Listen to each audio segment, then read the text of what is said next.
test.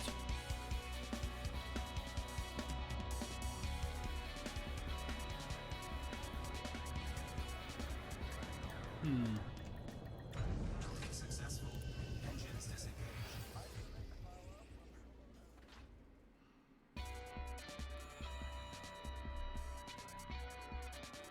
Somebody say something in Discord. Check, check, check. Thank you. So this is something I hadn't thought about. Even though I have push to talk on in Discord, the stream audio is always going to be live on this. So.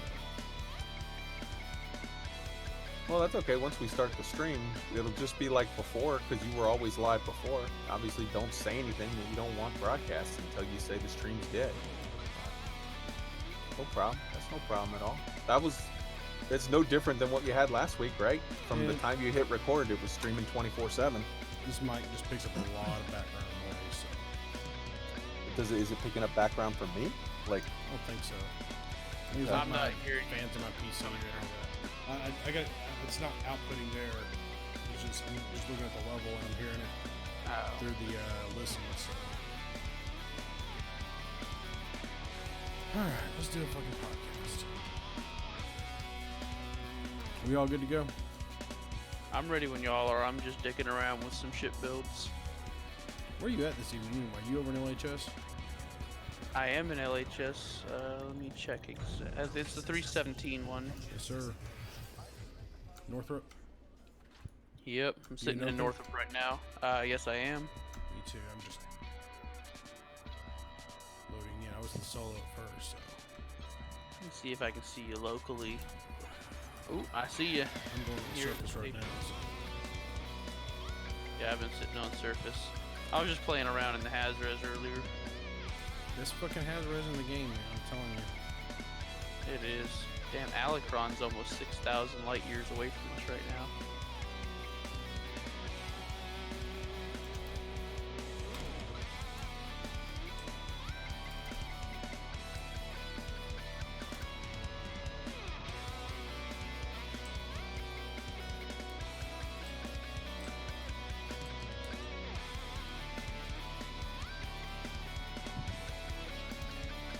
About bringing the Corvette over sort of for a little bit of Dude it. SLF play-in. Dude it. I'll have to go get the damn thing. It's fined right now, so the transport cost from Shinrarta is like almost $2 million. Alright, y'all ready to start this shit? Yeah, I'm ready when y'all are at your show. I'm just kind of here. Alright, stand by, so.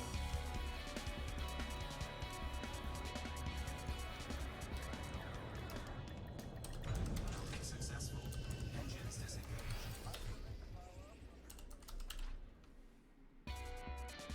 Kai, you ready, bro? I'm ready, man.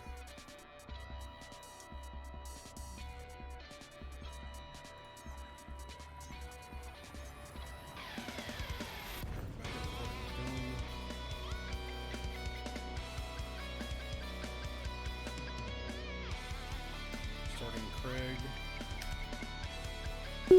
Now recording. And going on.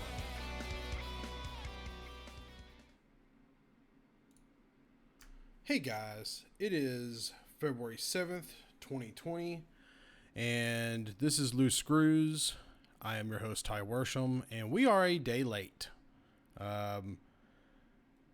Thankfully, work was able to keep me very late yesterday evening, so we had to postpone until this evening. Even though Kai, as good as he is, was willing to go late last night, I was not, because I had to work and fix another company's problem. I'll just tell you right now, our ISP at work decided to mess up our internet, and we were literally down for about 16 hours because someone fat fingered a programming on a switch. It was fabulous. Joining me this evening is, of course, my co-pilot Kai. How's it going this evening, bud? Hey, brother, everything's great. Flying spaceship, so big smile on my face. Fuck yeah, man. So I've had 3 people this week alone asked me the question of where I got the name Loose Screws. So I will tell that story real quick. It was right after, well, it wasn't after the Crate Mark II released, but my buddy Cody was, he decided he wanted to buy a Crate Mark II, and so I hopped in mine, and was just looking at it in VR, and he was looking down, and he's like, he noticed that one of the panels was missing some screws, or looked like it was missing some screws. So he made the comment, man, they didn't even put all the screws in this thing. There's probably like some screws floating around the cockpit somewhere. So for a while, we had the joke running that it was Loose Screws, and we should start a podcast calling it Loose Screws, and that's how Loose Screws was born. Cody's not on the show anymore, but I've decided to continue on and bring in the Yahoos with us. Dravenos won't be with us tonight. He's got some stuff going on, but he'll be back at some point. Tonight, we are streaming on the 3 channels of Twitch, YouTube, and, of course, Mixer, because I like Mixer. I really do. Mixer makes life easier. You can always reach us on the Twitter, loosescrewsed, loosescrewsquestions at gmail.com for emails. And I think that's all of the stuff to go through, all the paperwork to go through. So we are doing our Commander for the month for February this evening, and we have Commander Dubs joining us. How's it going there, bud? Hey, it's going pretty good. Dubs, I believe you played Final Fantasy with Kai back in the day, didn't you? I attempted to play it with him. It was mostly my sister that played. I basically just got through the intro to it before deciding to go on back to Elite Dangerous. So Dubs is like you, Ty. He is a old school from way back in the day, Elite Dangerous, full on, Yeah. committed space pilot. I'm I'm newer to all the game. all about the space. That's it. So how long have you been playing, man? Me and a buddy picked up the game pretty much like when it released, because we were pretty excited about it when it started its Kickstarter campaign, and then as soon as it dropped, we both went ahead and bought a copy of it, and we played pretty hard for a long time.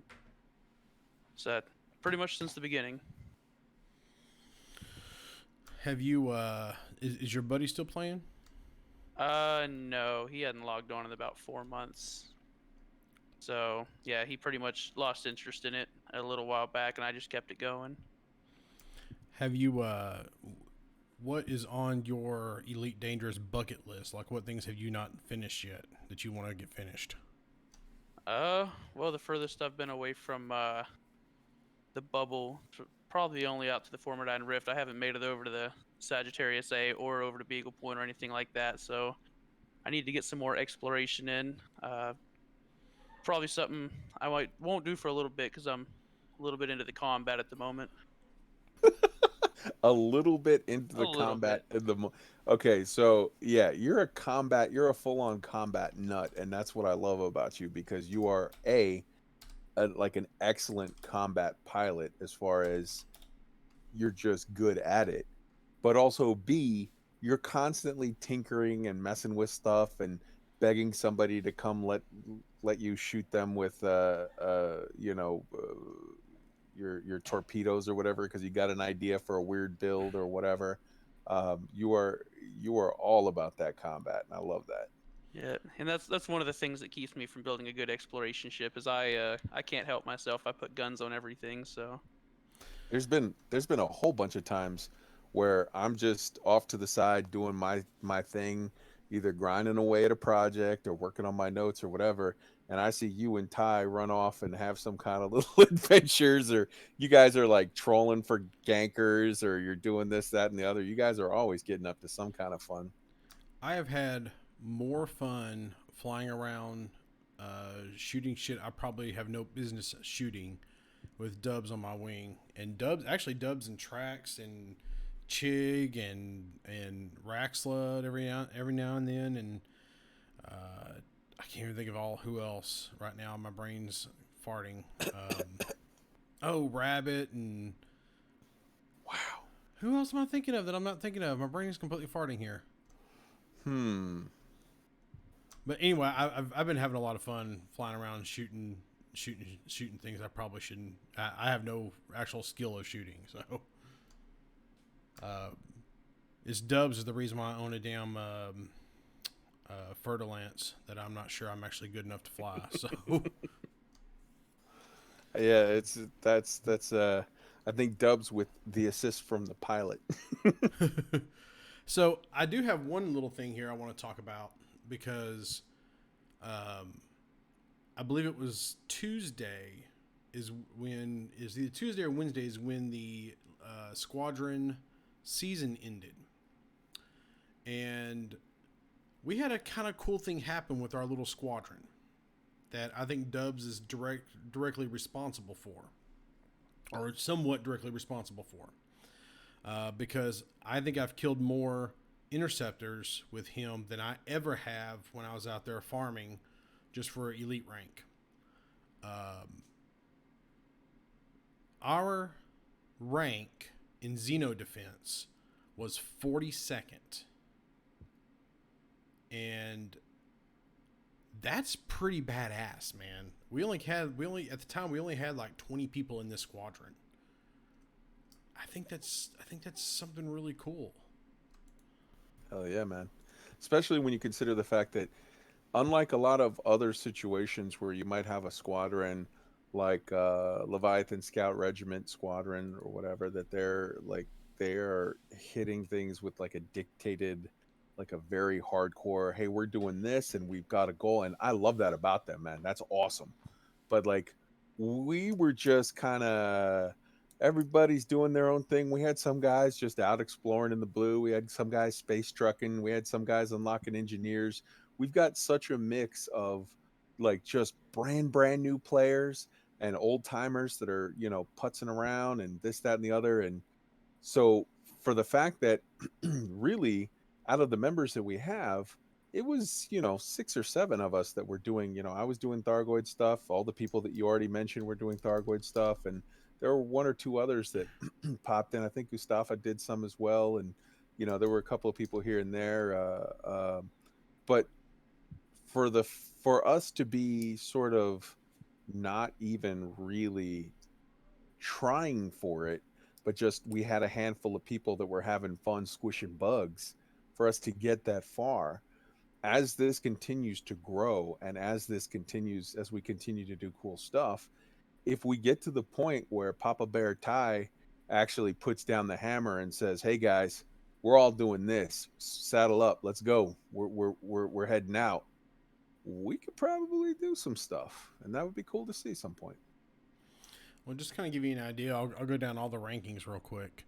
42nd in Xeno defense, 149 in trade, 313 in exploration, 149 in combat. Now, I'm curious, does Xeno defense combat account for anything in combat? Is that just a general number? I don't think it does. It's got to be something separate, right? I think they break that out as a completely separate statistic. So the one that kind of gets me is CQC. We ranked 60th.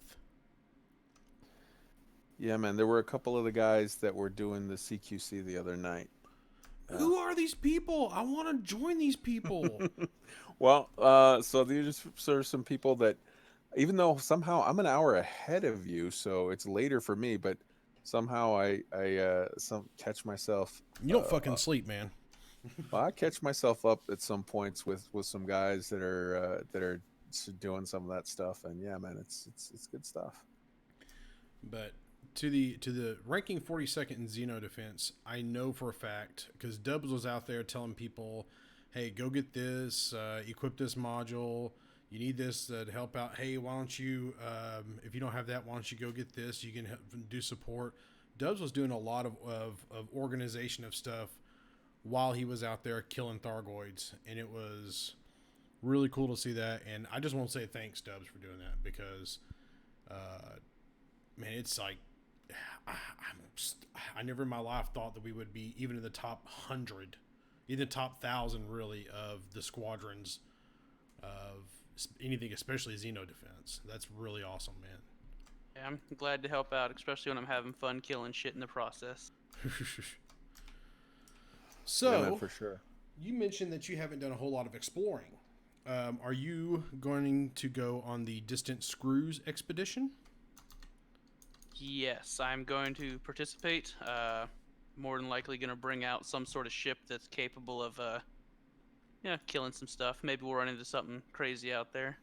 See, that was the thing, man. I said with Dubs from the very beginning, all of his exploration ships still have full weapon loadouts and this, that, and the other. He's just like, well, I'll lose a couple of light years here, there, and wherever. But Dubs has got a motto that he lives by. Dubs, go ahead and share it with us. Stay strapped or get clapped. I love that, man. So people might be asking, what the hell is Distant Screws? So JN Tracks is putting together an expedition that we are loosely calling Distant Screws, and he's planning to leave out right around March. He's going to be taking a ship with multi-crew. He's going to have a couple fighters available. And he's going to have he's putting together an expedition on EDSM. Is that the right website? Yeah. Yep. Yeah, EDSM.net. And just looking at it right now, it looks like he has it mapped out to Sagittarius A by way of Colonia. And it looks like he has a few places along the way that, like, we're going to go visit here and look at this and stop here and look at this. So there might be some people that are worried that you won't be back in time for fleet carriers by June. Kind of what he's planning to do is do a March, April expedition and then be back in town by May. Because we're kind of expecting fleet carriers to drop in about June. We don't know that for a fact. It might be sooner, it might be a little later, but we're expecting June. But you can, as he's putting together the details, you can find all the details in the events channel of our Discord. He's also putting together another event, which I don't see the date for yet. But basically, this is something we might be doing once a week. We might do some of this tomorrow night. That's what I'm thinking about. Called Galaxy Bowl or Galaxy Ball. Bum, bum, bum, bum. Yeah. He got this idea when we were talking about the Super Bowl, and the idea is that there's a canister that we bounce around, and we're all in stock sidewinders, and we don't shoot each other, but we just can ram into each other. We're trying to get to the other side of the station or something, and we're going to do it in an anarchy station.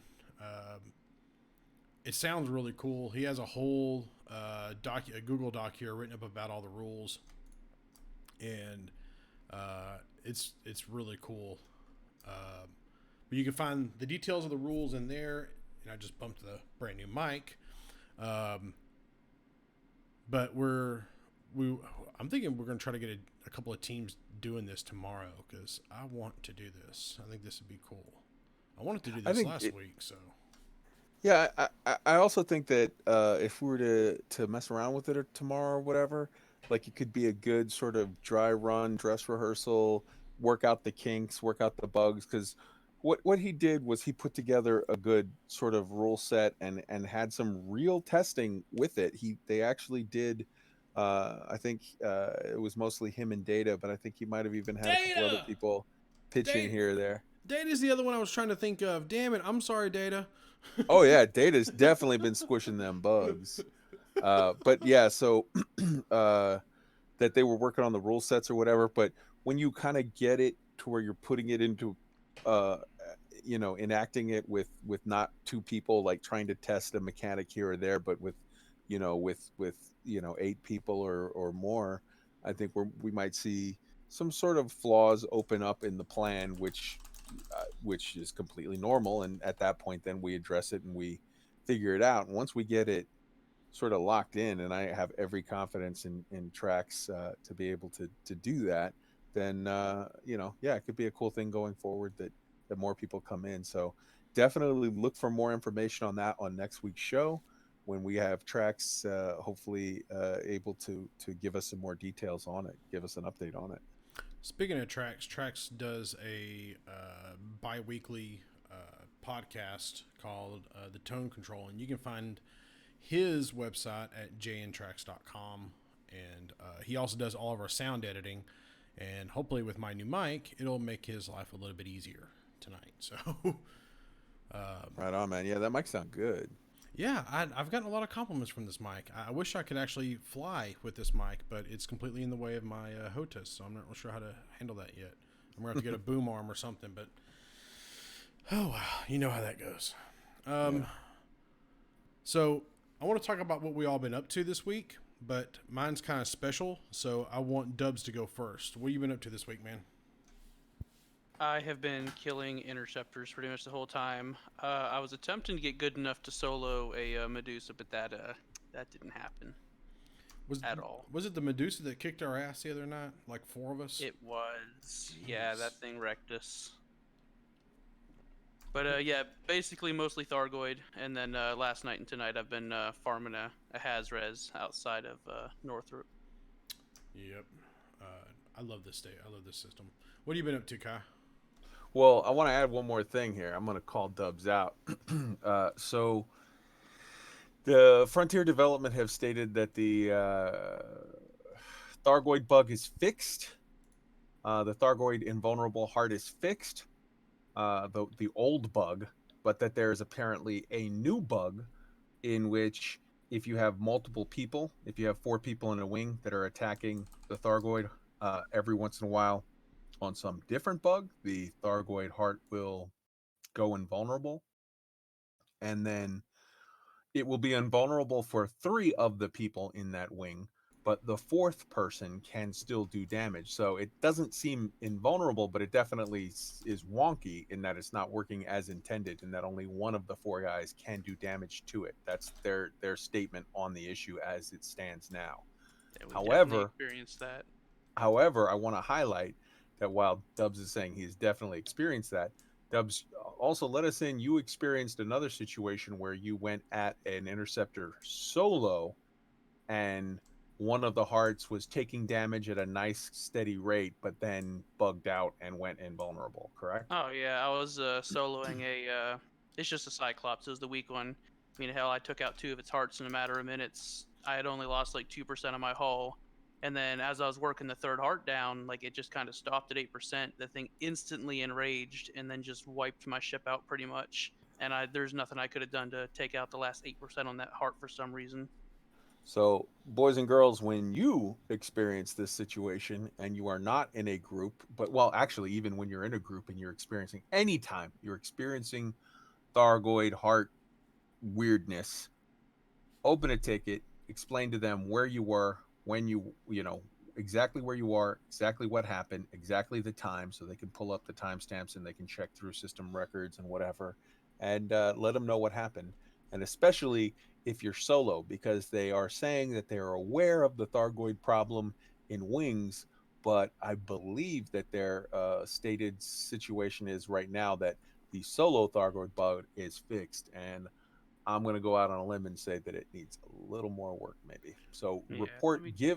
report to FDev your findings if you're having issues on this so that they can have more data so that they can do a better job of, you know, assessing what exactly the problems are. Obviously, based on the different natures of this, there's like multiple different issues that are causing things to bug out, and if we can, so that makes it way harder on them to try to sort of figure out what all of them are.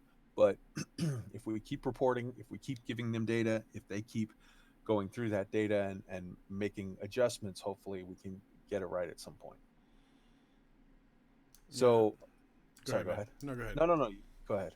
No, that's just a good point. That man, and like we know Frontier's working on a few of these, and I think they just basically they're saying they need more data. Which, I mean, I don't know how much more data they really need after bajillions of Thargoids killed, but they're saying they need more data to figure it out. So let's let's give them the datas, and not my data. I like data. Don't give them my data. Lieutenant Commander data we're keeping, That's but right. bug data we're willing to part with for sure. So you asked me what I've been doing this week. I'll be honest with you.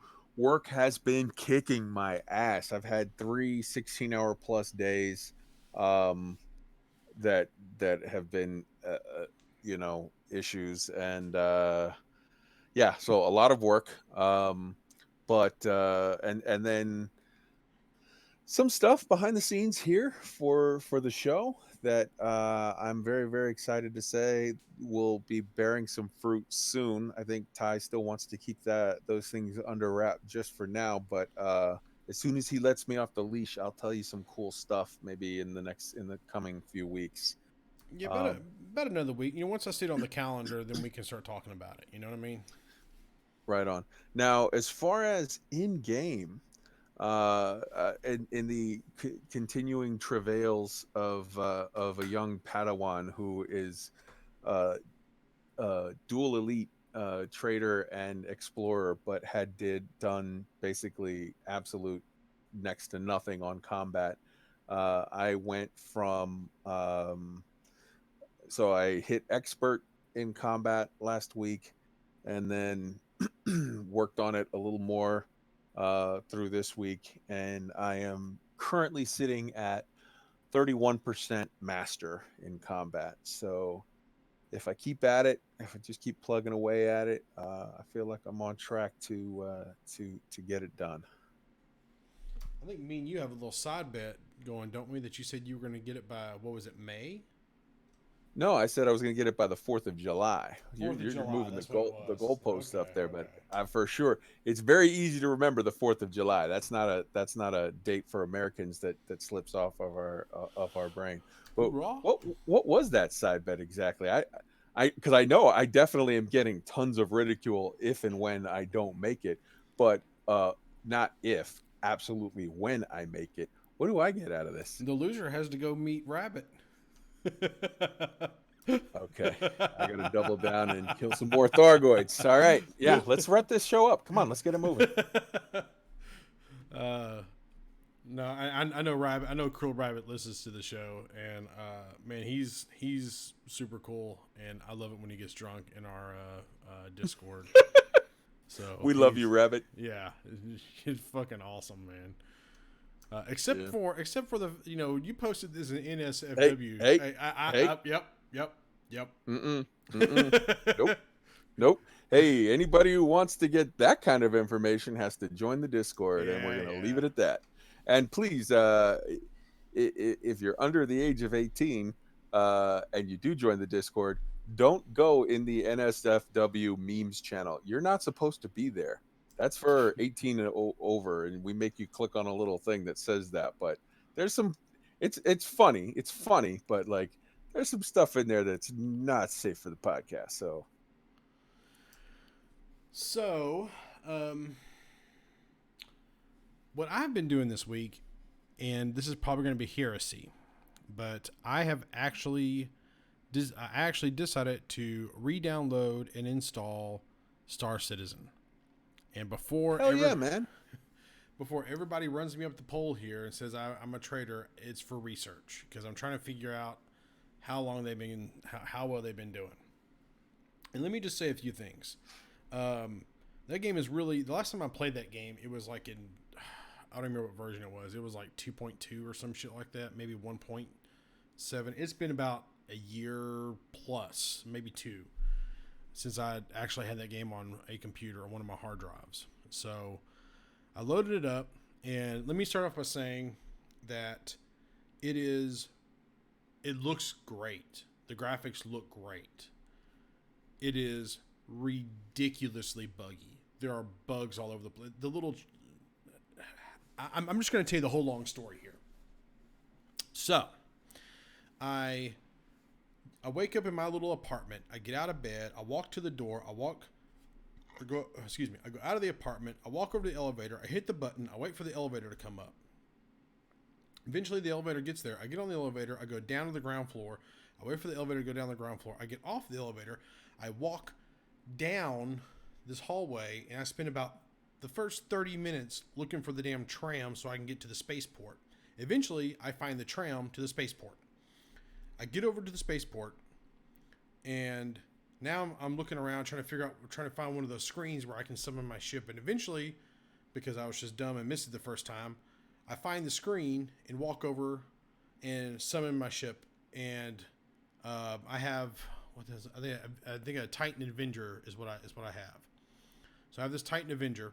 So I summon it, and it's in hangar number 9. So then I have to walk down the hall, walk over to an elevator, press a button, wait for the elevator to get there, get on the elevator, go down to hangar 9. I wait to go all the way down to hangar 9, get off, and there's my ship. So then, and this it took me an hour to get to this point. Now, some of that was me walking around not really sure where the hell to go, but the whole time, none of the NPCs have been interactable, aside from the signs on the walls.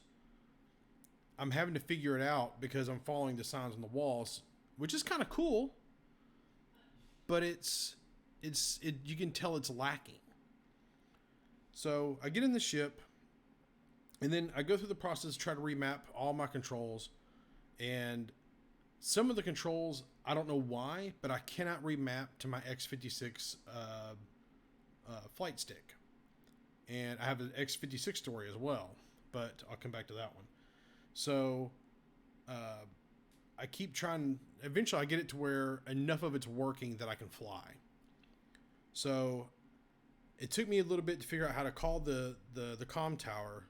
So I call the comm tower, request permission to launch. The bay doors open. I fly up. I retract the landing gear.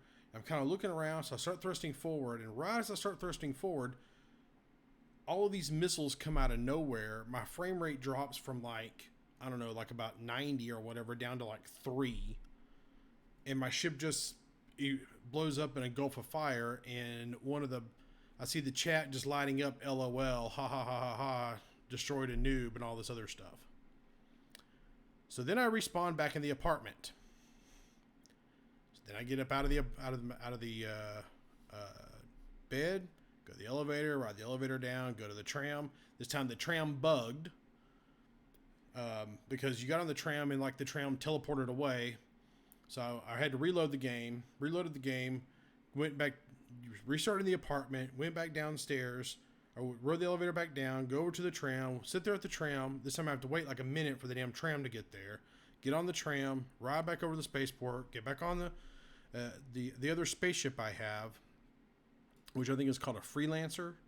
And I don't know exactly how I got one of my. I only know I purchased one of them, so I'm not sure how the hell I even got the other one. So I get on this Freelancer, and the Freelancer, like when I get down to the hangar, I start walking through the Freelancer. The Freelancer is a really cool ship. There's a bunch of places to be on it. There's like a little quarters in it, you know. There's like a little top turret you can go up into. There's a big old cargo bay. It's a really cool ship. It's kind of how I want Elite Dangerous ships to be interactive. If we get space legs. So I do the whole thing. I request permission to launch. I take off. And this time I'm actually flying away from the spaceport, and I get maybe half a kilometer away from the spaceport, and I get completely lit up again by some noob ganker. It was at this point I log off of the game and decide, well, we're still not there yet. So my final conclusion with Star Citizen is that right now it's ridiculously riddled with bugs. There's gankers. I don't know how to even combat that right now. Maybe I can boost away or something.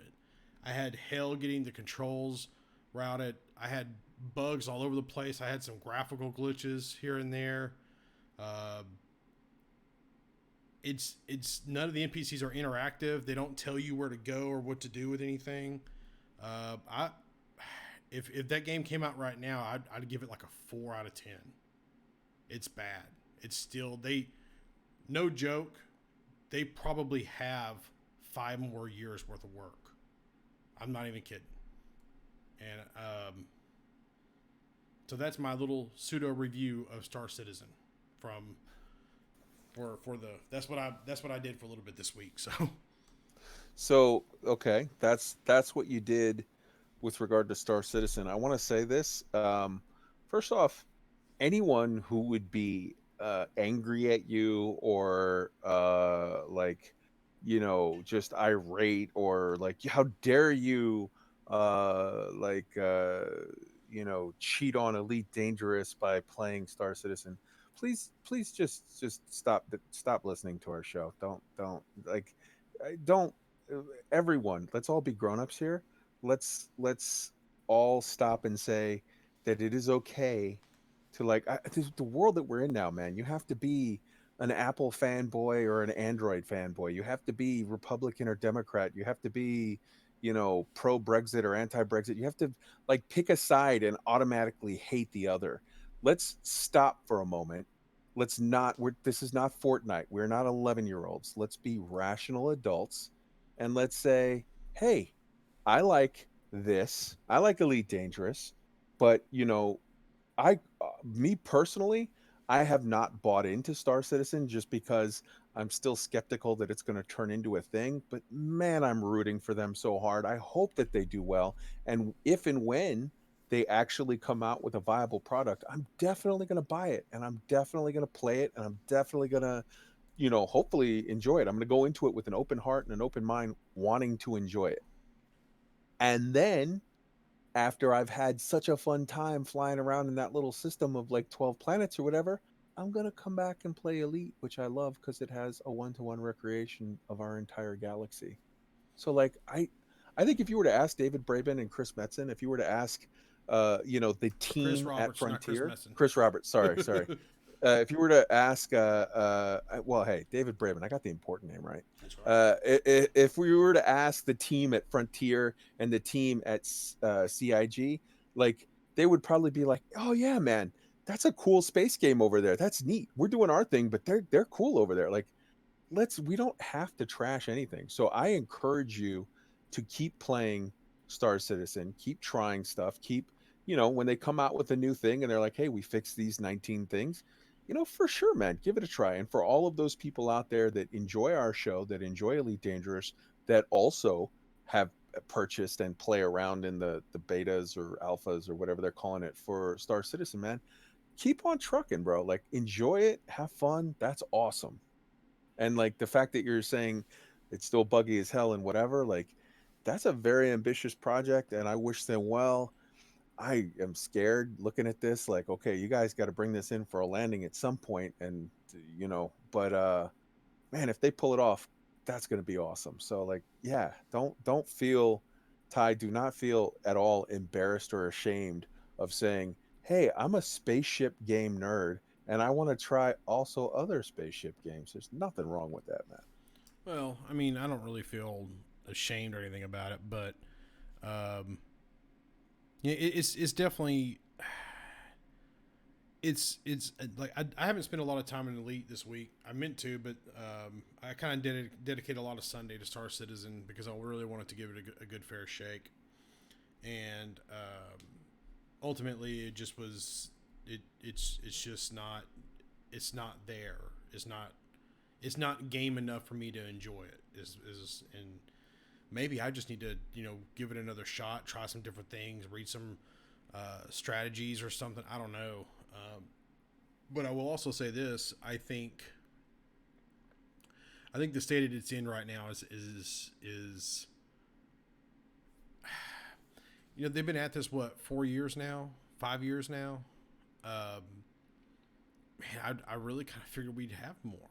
I and or yeah, and I don't know what they would even do about the like maybe if I got away from the station, maybe I could enjoy it a little bit more. I thought about trying it at a different time to where maybe I could avoid some of the gankers or whatever, but and Elite Dangerous has gankers too, so I don't really want to hold it to that. But man, I don't know. I'm not real happy with the state of that game.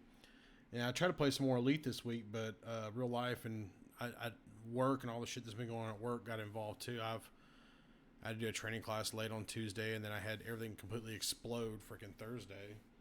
Dubs, have you played Star Citizen at all? I actually have not played it at all, but I am definitely looking forward to it when they release a finished product. Yeah, I think everybody's kind of, and the way they do their ship purchases is really strange. Like you can buy a ship with real money, and then you can upgrade it with real money. but then you have to spend credits to upgrade certain modules. It's really strange to me the way they do it.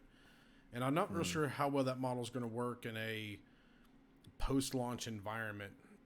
It seems like it's working pretty well for them right now because they're making a shit ton of money, but I don't know how well that's going to work in a post-launch environment. So, but I guess we'll wait and see. But yeah, that's kind of what I've been doing this week. You know, as you're talking about Star Citizen, the thing that occurs to me is Star Citizen and Elite Dangerous were two sort of massively ambitious projects that were kind of kickstarted and like discussed and developed and whatever at the same time. Mhm. And I know that sometimes people get a little frustrated with Elite Dangerous, and especially like right now because Frontier has just gone through like sort of a massive sort of time period of like, okay, they're changing as a company and they're growing and they had some growing pains and whatever, but also they made a conscious decision to shift the product development cycle, so to speak, on how they're doing this. And as a result, we're kind of coming off of, now we're just getting to the end of a sort of a long time in which people are feeling like there has been sort of a lack of content or less content or whatever. But if you look at these two projects side by side, and you look at, okay, you know, CIG, man, and I'm not shitting on Star Citizen, man. I wish them all the best, but CIG got all the money in the galaxy to make their thing, and Star City or Frontier Development with Elite Dangerous has let's just say had a good budget. I mean, their financials, you know, where it came out, and like, man, they're doing well, but nowhere near the just completely mind blowing budget of Star Citizen and CIG, and yet these two projects side by side, Frontier with 1/100th of the sort of budget and sort of toys to play with. They have managed to put out a product already, and just there's just light years ahead of where CIG has managed to come in at the same time. And I think that while you can get frustrated with this, that, or the other, you know, if there's some little issue that you're like, man, you know, this with the Dark Ride Heart, or this with the that, or the whatever. Look at how far they've come comparatively, and with way less resources. And I just I'm blown away with what they've been able to do. Well, if you kind of compare um, Elite Dangerous with Star Citizen and what is it, Hello Games with No Man's Sky, No Man's Sky, yeah. and you know, No Man's Sky is. I bought No Man's Sky launch day. I played it for 9 hours, and I've gone back since and played it for about 3 more hours since the great big VR update that came out a few months ago. I played it in VR. It's a good game, but it feels like an arcade game, and it's not my thing. And Star Citizen still feels broken and incomplete and kind of fractured, like it's a if it still feels like a tech demo, like a very good tech demo, but a tech demo. Does anybody remember back in the day when you would get the PC Gamer and you had the little tech Oh yeah. demos and the CDs and stuff? That's what it feels like. It's a Yeah, very those, good tech demo, but that's what it feels like. And yeah. you know, Elite Dangerous is a full game, and Yeah. they've you know, people are more impressed when you do a lot with a little versus doing a little with a lot, and that's kind of where I feel.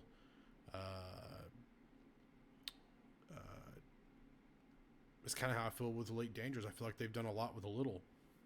And I feel like CIG and Hello Games did a little with a lot. I mean, I know Hello Games got a crap ton of money from Sony when it became a Sony exclusive there for a little while. So it's now that being said, Hello Games has done a lot of support to really improve the game, and Sure. kudos to them and anybody who likes that game. It's just not my bag. So I feel like when you look at the three of them, right? It's easy to lose sight of the fact because so we're on the sidelines and we play elite, we live elite, we are in this and like we're in it deep. So we see all of the flaws because they're right there, they're right in our face, they're right next to us. But it's kind of like if you look at the three of these and say, okay, well, okay, these are three swimmers. I would say, Elite Dangerous is the Michael Phelps of the swimmers. Uh, um, and Hello Games and No Man's Sky are is basically the whoever came in with the silver medal, and Star Citizen is sort of I don't know, the Uruguayan guy that's still out there trying to finish his laps. And so it's easy for us, we pick on like, oh man, this, that, and the other, but it's like we're literally criticizing like the Michael Phelps, we're criticizing the like far and away super impressive specimen, and yet we're finding the flaws because we're in it all day every day, so like we see the flaws, and it's easy to lose sight of the fact that it's like we're seeing these little flaws on this amazing engine. yeah. And which, by the way, is their third iteration of the engine. But anyway, I don't want to get in the whole thing here. I guess we'll just move on to news now. I know you did some stuff in Elite too, though. I don't want to let you skip over that because we did some combat. You guys were doing you have played Elite as well. It's not just because you devoted a good chunk. You've had a lot of heavy work days, and you devoted a good chunk of time to Star Citizen on Saturday. I know for a fact I've seen you around in Elite.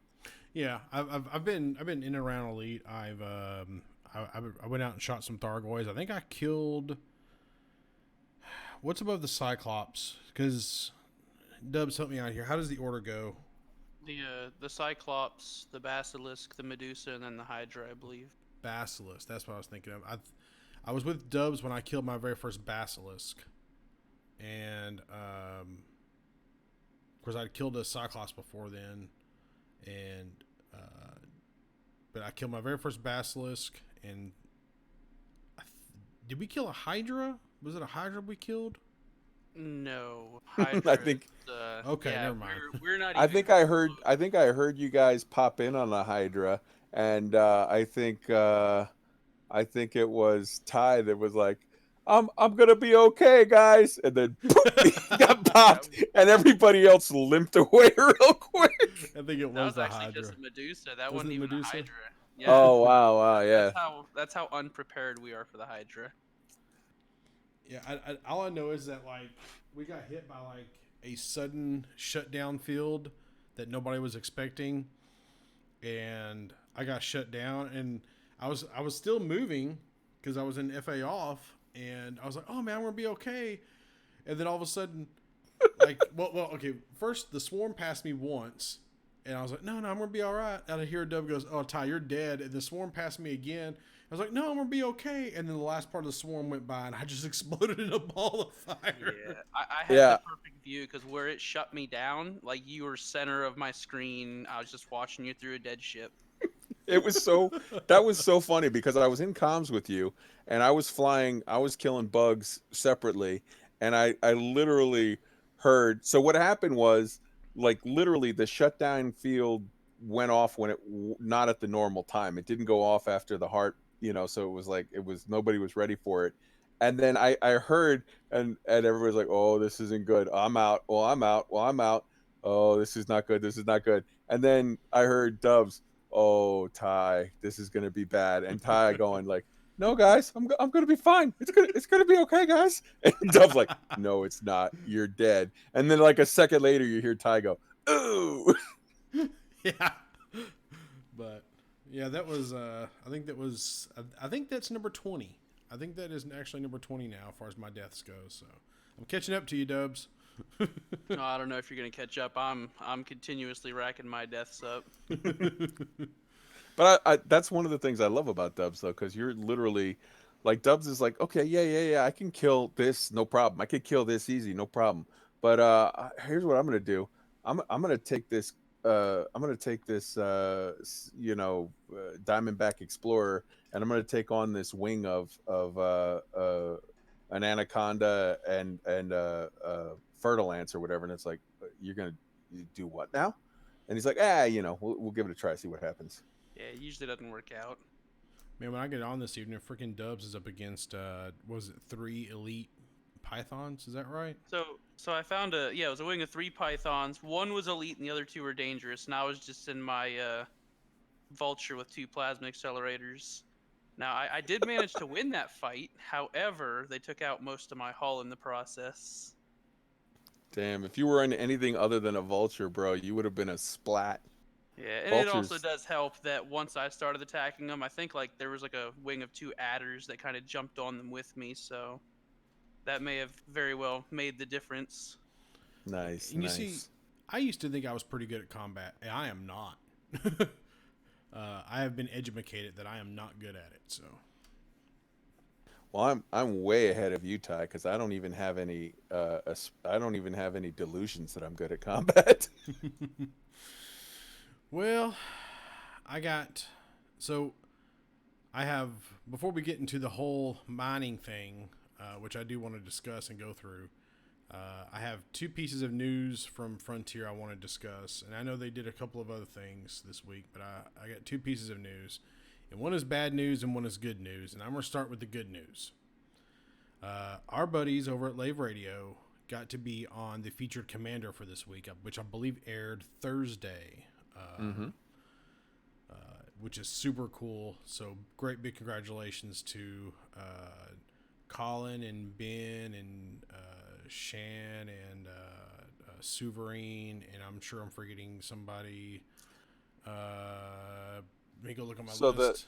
Hold on, I so get. the actual Suv wasn't there for the actual event. The stream itself was Will and so Will Flanagan and Right. Stephen Benedetti, along with it was from Lave Radio. It was Ben Moss Woodward, so Commander Edelweiss, Commander Shan, Colin Ford, Commander Phoenix to Fire, Commander Kurgle, and joining them on as a ringer to the Lave Radio team was Commander Scorpius. Much love to Commander Scorpius. So that was their group that was there. Yeah, I had a list, but I wasn't on the same screen, and I was trying to get it pulled up, but you beat me to it. So, Oh, sorry about that. no, that's perfect. Because I didn't have to say it, so that worked out perfectly. Because no, that was big old congratulations to the Lave Radio guys. You guys were the very first group to support us, so just want to say thank you very much to y'all. And now for the bad news, which this really stinks because I kind of feel like I was just kind of getting to know her a little bit. But community manager for Frontier, Paige, is officially leaving, or she's officially undocking. Paige Harvey is officially undocking. I completely screwed that up. Damn. But yeah, she's officially leaving. Have you heard where she's headed yet? I have not heard. So, no, and that's being that she's in a community team, community manager, like a community team representative. It would Yeah, we may sort not. of not be a thing that she would say right now. The way that you normally handle this in that sort of corporate No, I development. know, I know. They don't always they Yeah. don't always announce it. So I was just that usually what happens is that like they announce they're leaving, and then at some point through like Reddit or 4chan or something, you'll hear somebody say, "Well, I heard so and so is going over here." Oh yeah. So Well, I just wonder if we had well, heard any rumors about it. So no, we'll definitely hear that. But I mean, she's a pro. So what's going to happen is, she's focused right now on the big upcoming 24-hour live stream that they've got going on. and then after that is done, then we will hear more information later about all that. And you know what? I'm looking at this from a standpoint of this is not bad news.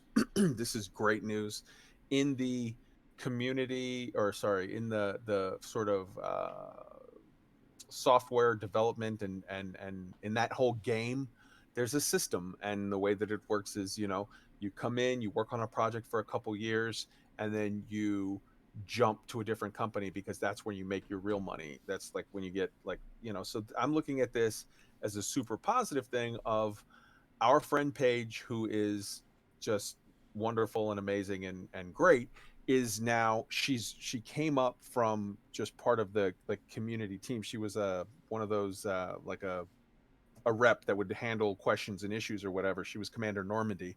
She's been promoted already twice, and now she's ready to make the big jump to another team where she's gonna hopefully make a very nice sort of upward movement in her career. And I'm still holding out hope that in a couple of years, when she's ready to make the next sort of jump, that we might see her redocking at Frontier Towers. I think that would be amazing. Well, if she happens to listen, I hope she knows she's always welcome in the Loose Screws podcast Discord. She can always holler at us anytime. And every now and then she graces us with dog memes. So I hope that we keep getting pupper memes as for forever. For sure, man. Paige is great. We love Paige. So that was the two bits of news I had before we dive into this. Before we dive into this mining stuff. So, do you want to kind of go into Elite Week, or do you just want to dive right into the mining stuff, and then we'll take the mining stuff as we go through Elite Week? I'm up for either way. I'll let you make the call, bro. I think you're right. We have a good system going. Let's go ahead and do the mining thing now, and I'll work around it for the Elite Week. But we've got a good sort of thing. So let's go with it. So, this was released on January 30th, which was last Thursday. About the changes for, we kind of went over this a little bit, the changes for the following week in regards to, or the things that they were going to make a change for low temperature diamonds and stuff like that. It was released by Stephen Benedetti. And I believe that whole thing went live Friday morning, if I'm not mistaken. Correct. It was announced Thursday, and it was saying starting tomorrow these changes will happen. So yes. So,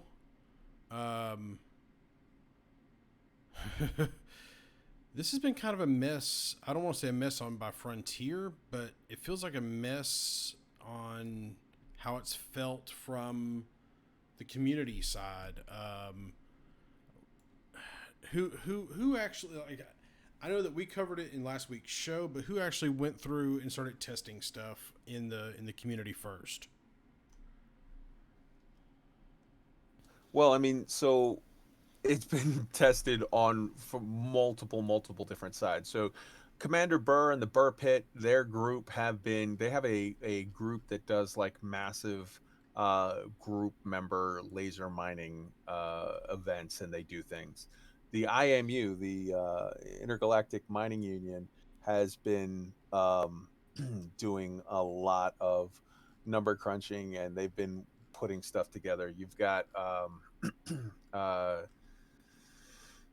Down to Earth Astronomy has been working with a group, and they're looking into it more as well. You've got who was that did that great forum post? It was, I'm trying to pull it up. Looking through. Let's see. Sorry, I'm jumping around looking for the thing. There was another. No, it's kind of my fault because I'm kind of changing the order here a little bit. So No, it's okay. From the forums, I'm gonna find it. Give me 1 second. Sorry about that, bro. That's okay. So no, that's the interim earnings report. Here we go. Down to earth is yeah. No, that was a video. I'm so sorry. Give me just 1 second. Well, let me just say this real quick while you're looking that up. So yesterday at 10 a.m. Central Time, Stephen Benedetti said, "Greetings, commanders. We're rolling out a fix for an issue where the incorrect economy types had a demand for LTDs, low temperature diamonds. This correction should be live by the end of the day," which I thought they had already done that, but I guess that was still an issue. As stated in the game, low temperature diamonds are consumed by the following economies: tourism, high tech, industrial, and refinery. We've updated and included this fix in the OP. Thanks for your understanding. So yeah, I got that other information. So Go ahead. uh, there was a great post by Factabulous, bulk tax investigation in 3.6. That was posted Monday at 5:57 a.m. Eastern Standard Time. That has a huge list of information that was obtained, as well as just there's graphs, there's all kinds of stuff, and then there's tons of. I mean, it's just a massive sort of look into this. And in that, the one thing that really sort of, there were several things, but uh the looking at the tax rate on bulk, on one of them that just really jumped out at me. I was like, okay. On Serendipite, okay, Serendipite, with an 80 demand, empty cargo price was showing at 170753, bulk price 94551, with a calculated max cargo of 60. So she pulled in with 80 demand and 60 in the cargo, was showing a cargo tax rate of 44.63%. Jeez. So basically taking just a smidge less than half of the profit, not based on the demand rate. This had demand, so it's not like she was going without demand, but just based on the fact that she had 2/3 of it in her. I don't know. It's this.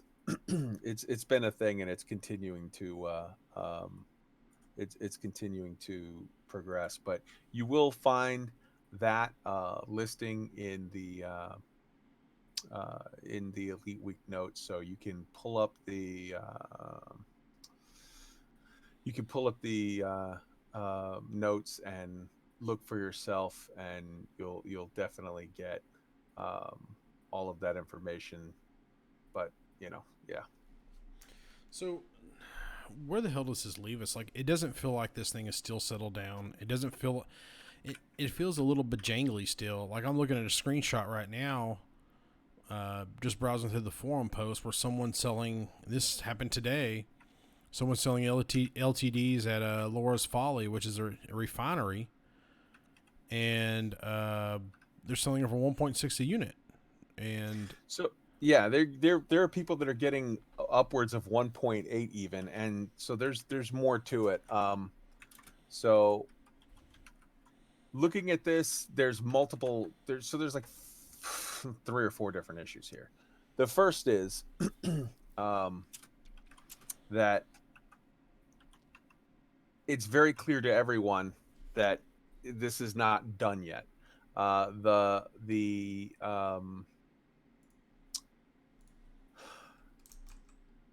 The low temperature diamonds are still going for way high, and there's no way that could possibly be. And in fact, with regard to that, Frontier Development have already specifically stated that they know that it's too high still. They're making tweaks, they're trying to get it fixed, but there's issues where it's sort of bugging out, and the supply and demand stuff is not working the way it's supposed to. So for low temperature diamonds, for the other ones, for Void Opals and Paynite, the numbers are about right, and you're seeing massive cuts in what you're getting from it. But with regard to the low temperature diamonds, the demand amount is still seeming to be by orders of magnitude higher than it's supposed to be. So it's leaving everybody confused as to what's going on there.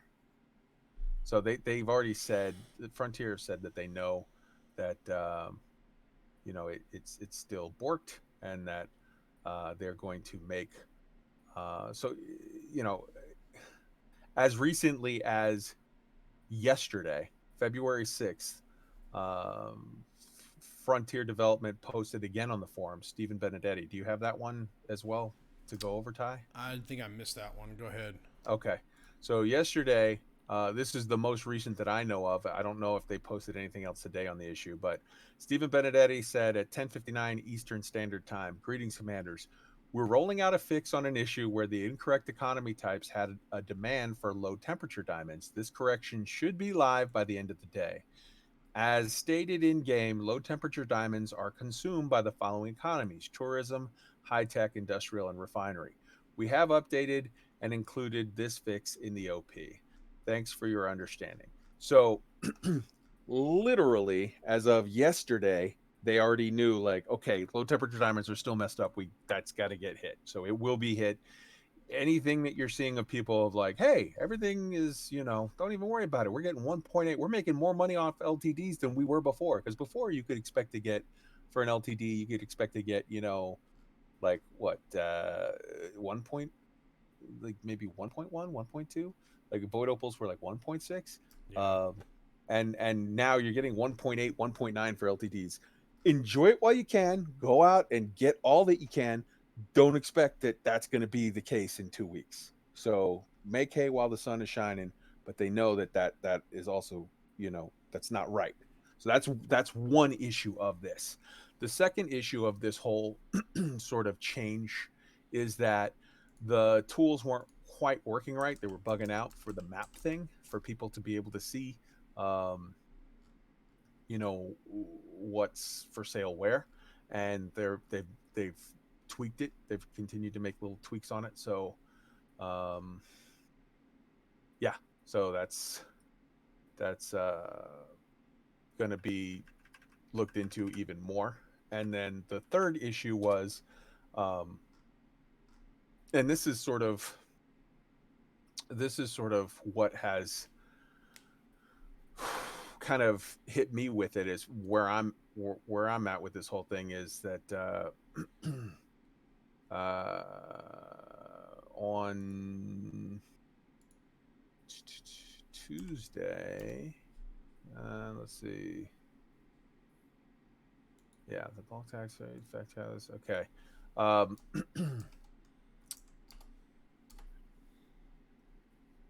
on Tuesday, uh, at 10:47 a.m. Eastern, February 4th. So this was just, you know 3 or 4 days ago. Stephen Benedetti posted, "Greetings, commanders. Thanks for all the feedback you've shared with us on this topic, particularly with regard to the prices being offered by stations based on the amount of commodities currently in your cargo hold. Since the January update, with the help of your feedback, we have identified that this process does not perform as well as we intended, and it's something the team will be looking into improving in a future update. As always, as soon as we have more information about that, we will let the community know, whether it's in the patch notes or in an announcement." '07. So, what we've had here is sort of multiple issues. One, things have not been implemented as they wanted them to be, and after multiple times there've been little tweaks here and there to sort of fix that to get that where it needs to be. It is still not right as of now. Low temperature diamonds are abnormally high, and we don't even know if it's fixed in the background, because when it first gets fixed, it's still going to be broken until people get through the whole sort of gaming the system and getting their sort of welfare cheese. Right now, we're at a situation where it's because of the previous stuff didn't work as intended, there's still going to be abnormal to high demand numbers until that gets worked through. Once that gets worked through, you will see the numbers start to dive and hopefully settle out at some sort of a reasonable number. But where it's at right now is not right. They've already stated that they've been tweaking it and the tweaks haven't worked for whatever reason. And so it's going to get tweaked more. Um, so that's one thing. The second thing is as more and more and more sort of attention, I guess, like the feedback that they've gotten from the community has been fairly unanimous. Unlike most ways, most things you get feedback, and a lot of people are for this, and a lot of people are against that, and they argue back and forth. The feedback for this, and of course, if you go to the forums, there definitely are people sniping at each other and normal, sort of the normal forum petty whatever, where people are getting into this and that and the other. But everyone more or less agrees, like, hey, this this should be looked at maybe, and we would appreciate that. Uh, but so they're aware of that, and they stated very clearly on Tuesday, like, hey, we know that this isn't quite right. We're gonna work on it. Having said that, I feel like now is the time for everyone to just chill out a little bit, let it play out how it's going to play out. They've already acknowledged in writing, this is not right. We will look into it. We will get back to you. So now's the time to just chill. Don't stress. If you're one of those guys that's still out there chasing your money, making LTD runs, God bless. Go do it. You're actually helping them. By profiteering, you are helping, because you're helping to, once they finally get it fixed, however, you're helping to set the market down, to set it where it's supposed to be. And once it is, then we'll have a better idea of where we're going forward with this. But I mean, like, let's ignore LTDs because they're just not finished. But let's look at, for example, void opals. Uh, so um, Down to Earth Astronomy did a video on void opals, and in that video, he was saying, like, "Hey, I figured out a way to sort of game the system, not cheating, just using the system, using logic, using the fact that he's a very smart guy.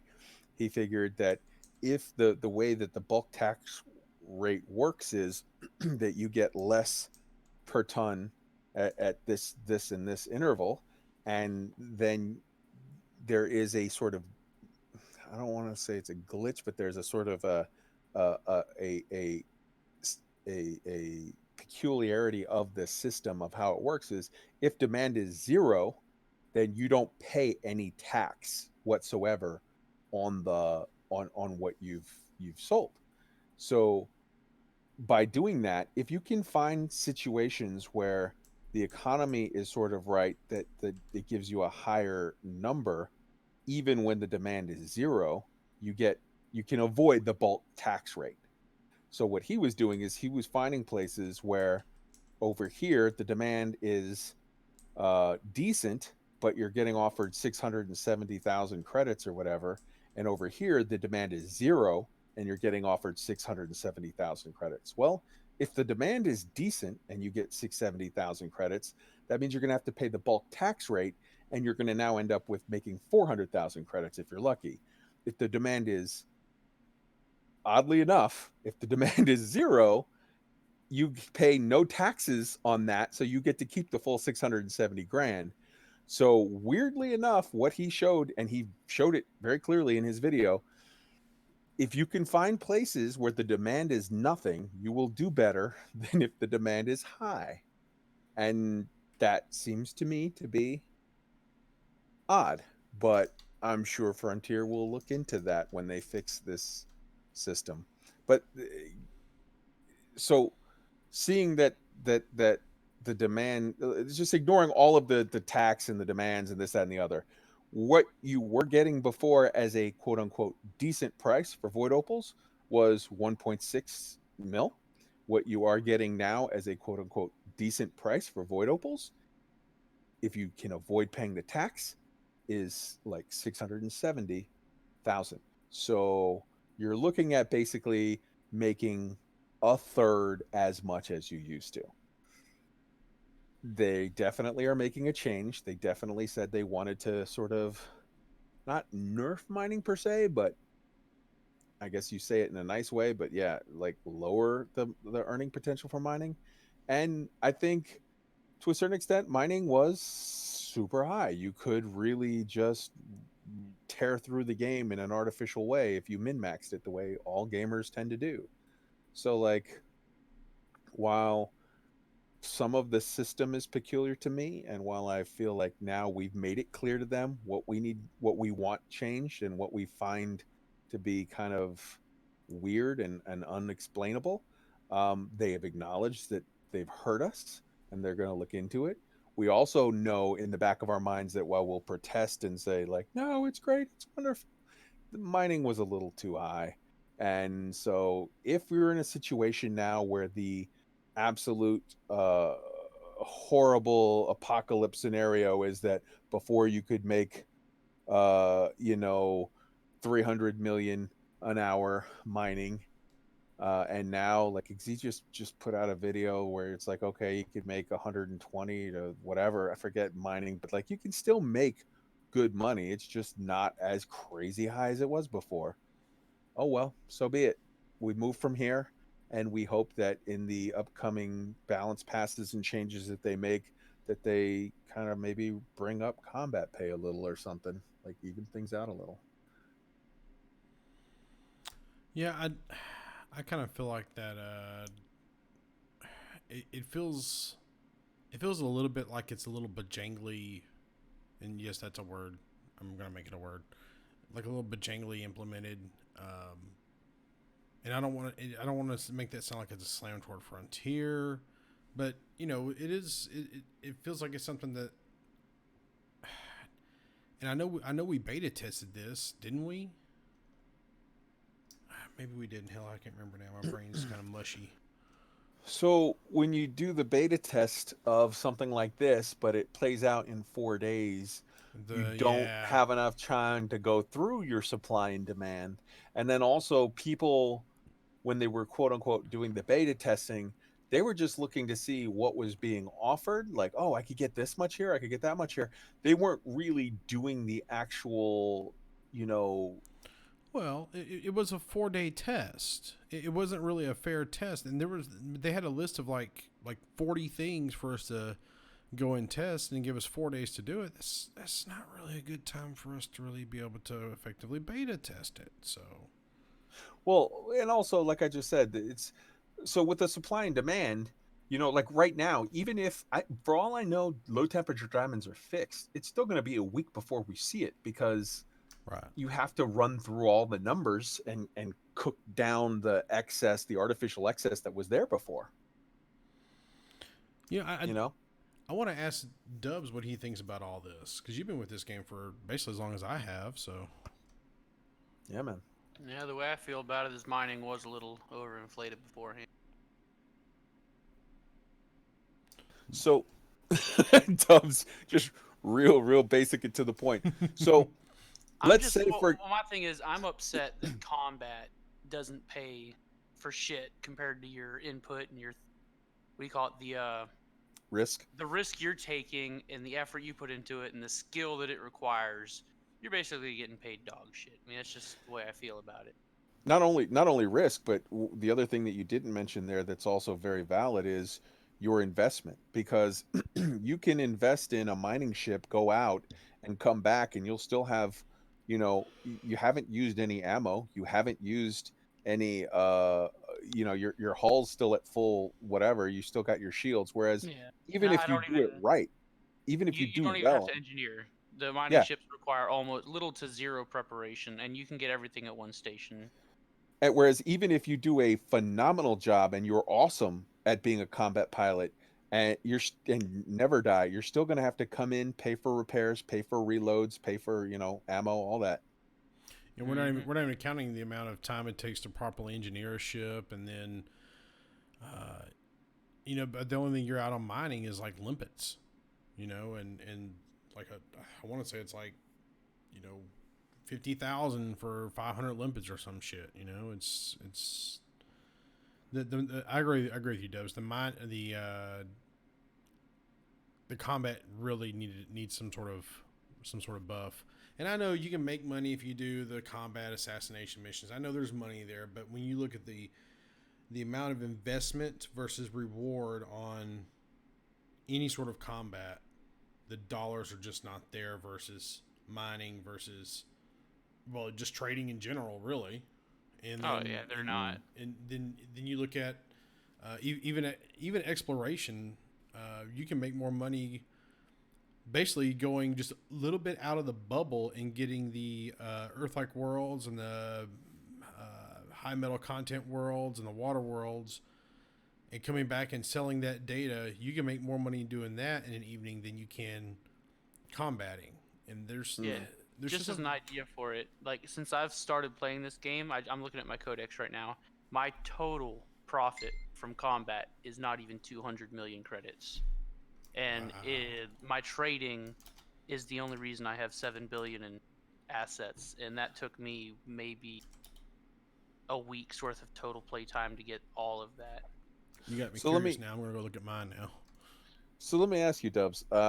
So the first statement you made was mining needed a nerf, more or less. I'm paraphrasing, but mining needing a nerf. If let's say, for example, let's ignore LTDs because it's still in flux, but if the actual numbers turn out to be that void opals went from 1.6 mil to 600K, so about a third. Um, if it turns out that that plays out across the board in 3 months from now, we're looking at all mining being sort of a third as profitable as it was before, ignoring the implementation, ignoring the cargo taxes and other stuff, but just say mining, used to get you 300 million an hour, now it gets you 100 million an hour. Do you feel that in and of itself is like, okay, that's a good start. Now let's look at adjusting the combat and adjusting, whatever else, Yeah, I'd be other totally things up. fine with that because with the way mining was beforehand, it almost made it to where having one of the large three ships really wasn't something that special. I mean, literally everyone has an anaconda because it's too easy to get. Yeah. I mean, I bought my anaconda after I don't know, like 14 or 15 hours of play from Yeah, from yeah. first getting the game, I which bought I my first know anaconda sounds, literally 4 years after I started playing because I didn't mine. yeah. So I know that sounds like just like sacrilege to people, and I'm sorry, but I am a gamer. I will come in and find the best way. I will find who's got the good guide, and I will do it because I'm a gamer. So like I get it, and so all of your thoughts on the implementation sort of aside, because like I said, they've acknowledged where the implementation has had flaws and they've had to, okay, we're going to try again. We're going to try again. We're going to change this. We're going to change that. We get your feedback. We're going to change this. Ignoring that, just the actual change to mining that happened in January, you feel like it's a good thing. It was kind of needed. It's a step in the right direction. Yeah, I mean, I kind of find that I agree with you. If mining goes from being a 300 million credit an hour profit activity to a 100 million, then I think that also sort of brings it more in line with there's things you can do with trade. There's things with Robigo. There's things you can do with other things that at least it's now in the ballpark where it's not just crazy broken good. It's now in the ballpark. Now, what I think we need to look into is uh like you said, highlighted, like we've all been saying, and like Frontier has already acknowledged in a live stream and in writing, they have already acknowledged the community management team that we hear you, that combat needs to come up. So if we were to see in a future balance pass combat come up to around the 100 million an hour mark, and then mining is around the 100 million in mining an hour mark, and there's some trade slash passenger stuff that can get you to around that. I feel like that's a pretty good balance pass. As much as people hate it, I know every time you have to give up a toy, it's like, no, I want that. It it does make it a little more balanced if we can just get the combat up now. Well, let me ask Dubs real quick because I mean, what do you, what changes do you want them to make to combat besides just raising the value of it? How, like, give me an example real quick, like bounty hunting. Like what I think would be cool bounty hunting is like if you destroy the ship, you get whatever the bounty is. But if you capture the guy's escape pod and then go turn it in at wherever he's most wanted, you get a crap ton more. I mean, that would actually make a lot of sense. And like things where it's like the assassination missions where they say, "Hey, we need you to go murder this elite pirate." It's like, all right, well, are you gonna pay me what it's worth to go do that? So Yeah. instead of just going out there and farming a Hazres for bounties, maybe they should implement more of the higher paying combat into missions. As far as hey, go kill this freaking And elite FDL that's being guarded by two vultures. yeah. Those should probably pay a little bit better than they do, and And not for especially the nothing. AX. And The and, AX and combat really needs to pay better. oh yeah. And not for nothing, but if you were killing some super awesome elite pirate, wouldn't he have some, like, low temperature diamonds in his cargo hold, or some Labian branch, some rare, some stuff, some loot that you can actually make some money off of? Yeah, that makes sense. I mean, he got his bounty by stealing things, I guess. So if you could take some of the stuff he had in his Now, hold and turn it back in for some profit. yeah, now it doesn't make any sense at all for Thargoids to give you money. They're not going to. They don't operate on our money system. That's just stupid. But there's nothing to say that a Thargoid wreckage couldn't drop some neat minerals, or some neat, materials, or something that, like, even if they were to drop some, I don't know, some weird alien device or something that, like, Xeno traders are like, yo, I'll give you a ton of money for that because I'm interested in trying to figure out what that is. And you could actually work that into the story of the Thargoid stuff. Like, hey, if once we get together as a group, as a whole, galaxy, once we sell X number of these things to the Xeno traders, which everybody's going to want to do because we're going to price it really high. Well, now we've just unlocked Thargoid engineered lasers or something. Yeah, lasers that could harm the Thargoid's hull. Or, just missions that are issued by stations to go, assassinate or take care of local interceptors that are causing problems. Pay pretty decent. So, real quick, because we've asked you, hey, what do you want to see change with combat? I feel like we'd be remiss if we don't ask you, what do you want out of fleet carriers? What do you want out of the 2020 update? The questions that, it's like, we ask over and over and over. So I'm sure everyone's tired of hearing us ask it, but every time we ask it from someone, we get a new answer. So we keep asking it because it's interesting.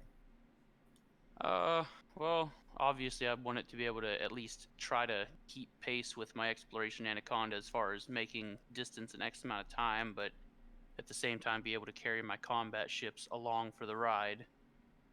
Because, I mean, if the fleet carrier can't outpace my anaconda, really, what's the point in even having it? For sure, for sure. So you want it, you want it to be able to be a good mover for exploration on a Yeah, on a a fleet mover for carrier. that, and on top of that, being able to store cargo for mining. That way, if I do want to park it outside of a mining ring and just start really racking in the cargo, that way I could drive it from system to system to sell off what's valuable there. And on the 2020 update, Uh, not really sure what else I would be looking forward to other than the fleet carriers. What do you think about? Because the rumors is going to be space legs. What do you think about that? I don't know what to think about it. Because it really depends on how they implement it. Like Kai said before, I don't want to reskin Fortnite. I want it to be in line with the game itself.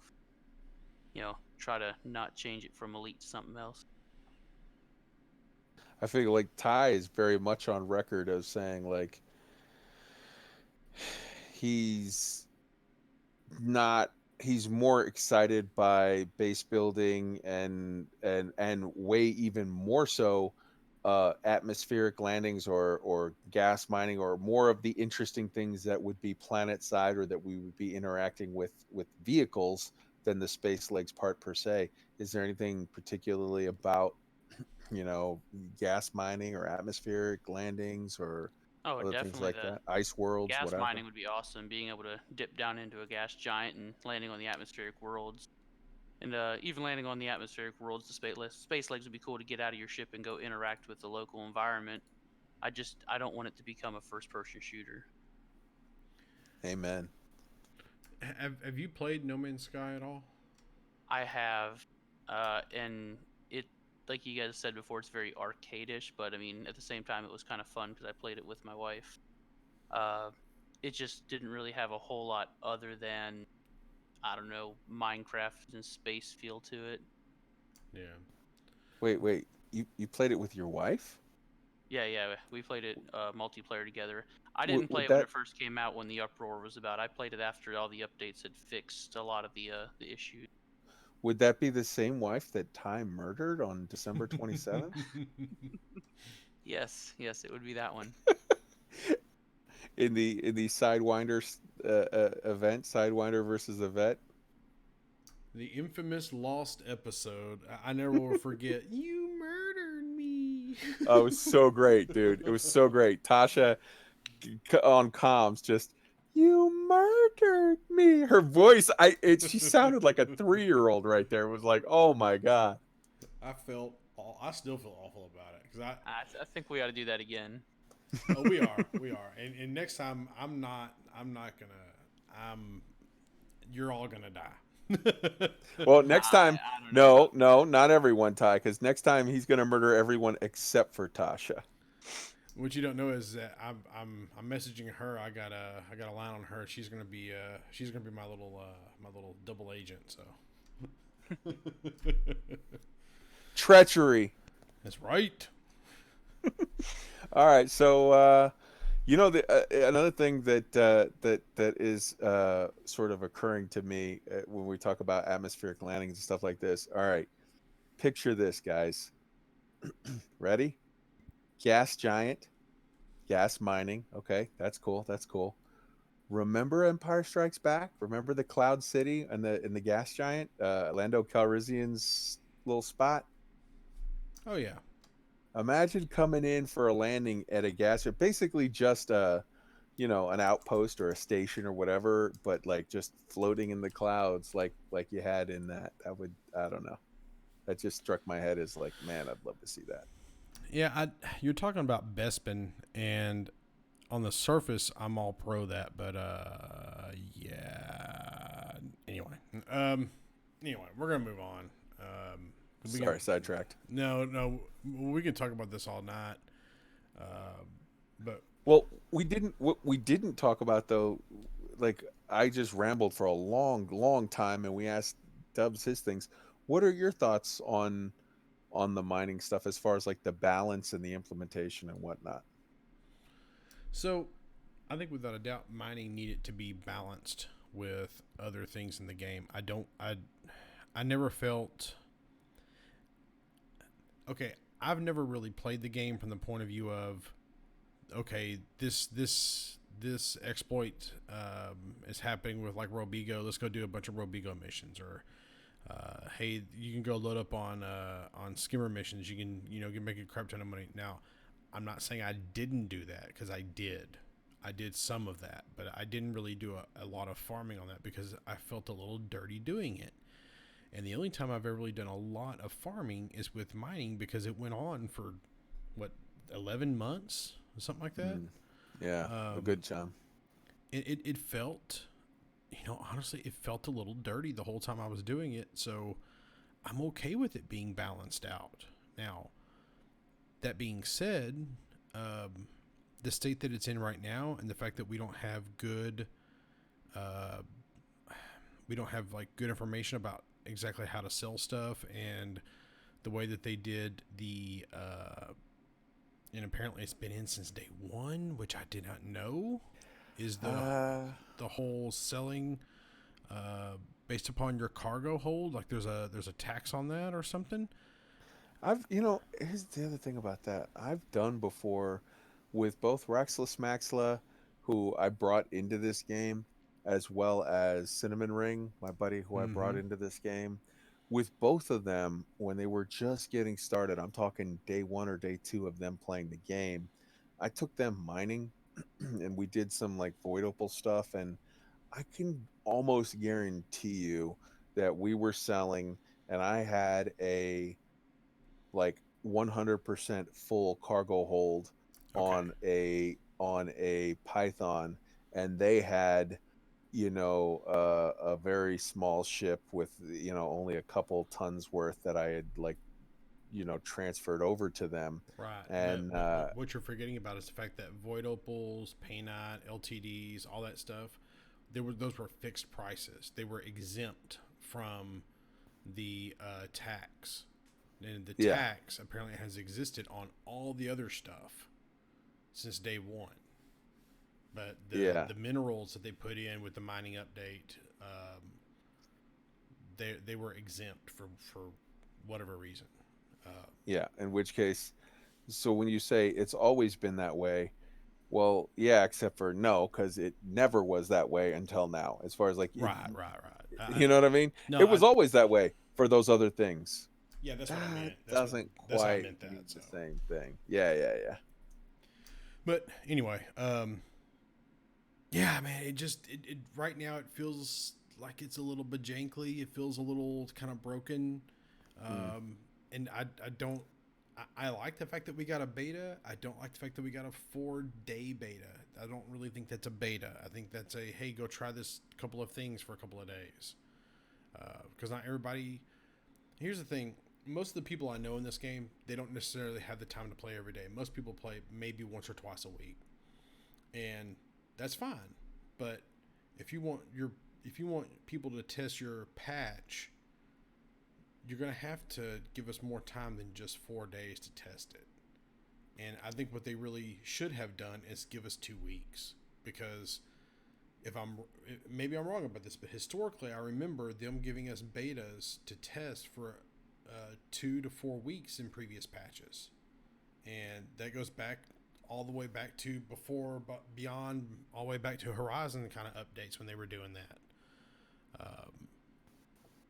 And I know we're not going to get the supply and demand worked out correctly in 2 weeks, but I think that we could have been a lot more prepared for some of the things that we just didn't know about for if we had longer than 4 days. Now I have a conspiracy theory as to why they only gave us 4 days. You want to hear Go it? for it. All right. Sure. So here's a conspiracy theory why they only give us 4 days. I think that they did that because when they open up the beta server, it opens up part of their internal beta testing stuff, and they were worried that they might miss something that would expose some of the things that are in their 2020 update or fleet carrier, and they were afraid Hmm. someone might data mine it out if they gave it more time.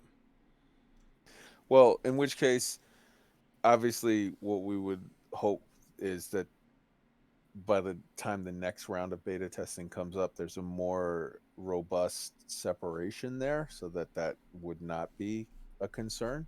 I agree with you. 4 days for that is a little short. I think also too, though, from in defense of frontier development, a lot of times people are like, "We want betas, we want this, we want betas," and then you give a beta test, and like crickets, like nobody shows, like nobody actually comes to do the work. They will beta, like I guarantee you, if they do a um uh like if they do a beta for fleet carriers, everyone's going to be there.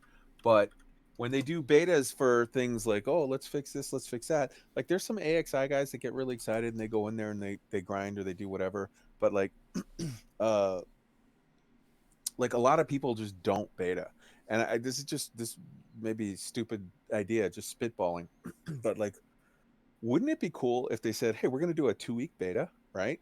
And if you participate for like 20 hours in that 2 weeks of the beta, and after that, and it can't just be like you log in, then go to work, and you're sitting in Jameson's dock. Like they're able to track all this stuff, where how they track arcs or whatever. Like, let's say you have to be logged in for 20 hours, and you have to gain, you know, 800 arcs worth of stuff, and you won't actually get the arcs, but they can track it in the background using that same system.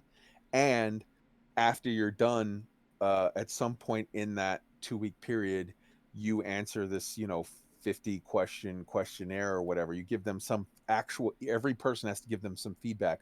What if they were to say, hey, you did 20 hours, we saw that you actually did in-game activities that would have earned arcs, so that we know you were doing meaningful stuff, and you answered your questionnaire. We're going to give you a decal. We're going to give you a I don't know, some kind of special little like bobblehead, some kind of little something, just as if you actually reward players with a prize of some kind. I think they would be more willing to actually like meaningfully sort of try to work on it, test it.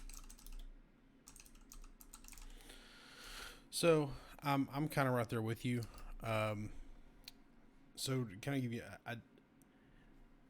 either give us like a little thing to kind of play with, like a little badge or something, or I think it'd be cool if they did like, all right, so here's a beta thing.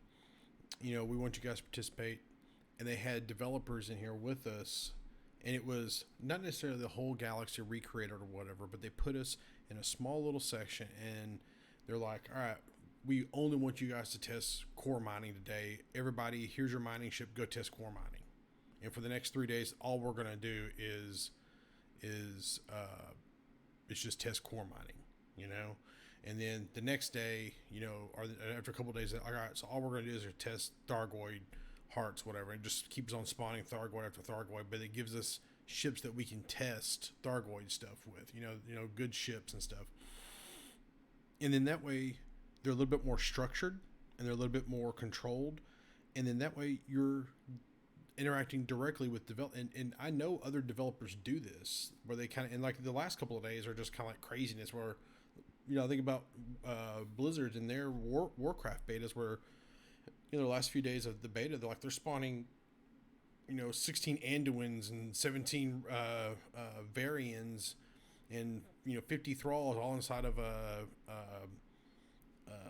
Stormwind, and everybody's battling everybody, and they teleport everybody to the server, and they bring in Ragnaros, and it's just insanity. And I love that, and I want them to do more. I want Frontier to do stuff like that. I think it'd be cool if they were a little bit more interactive with their betas from that point of view. But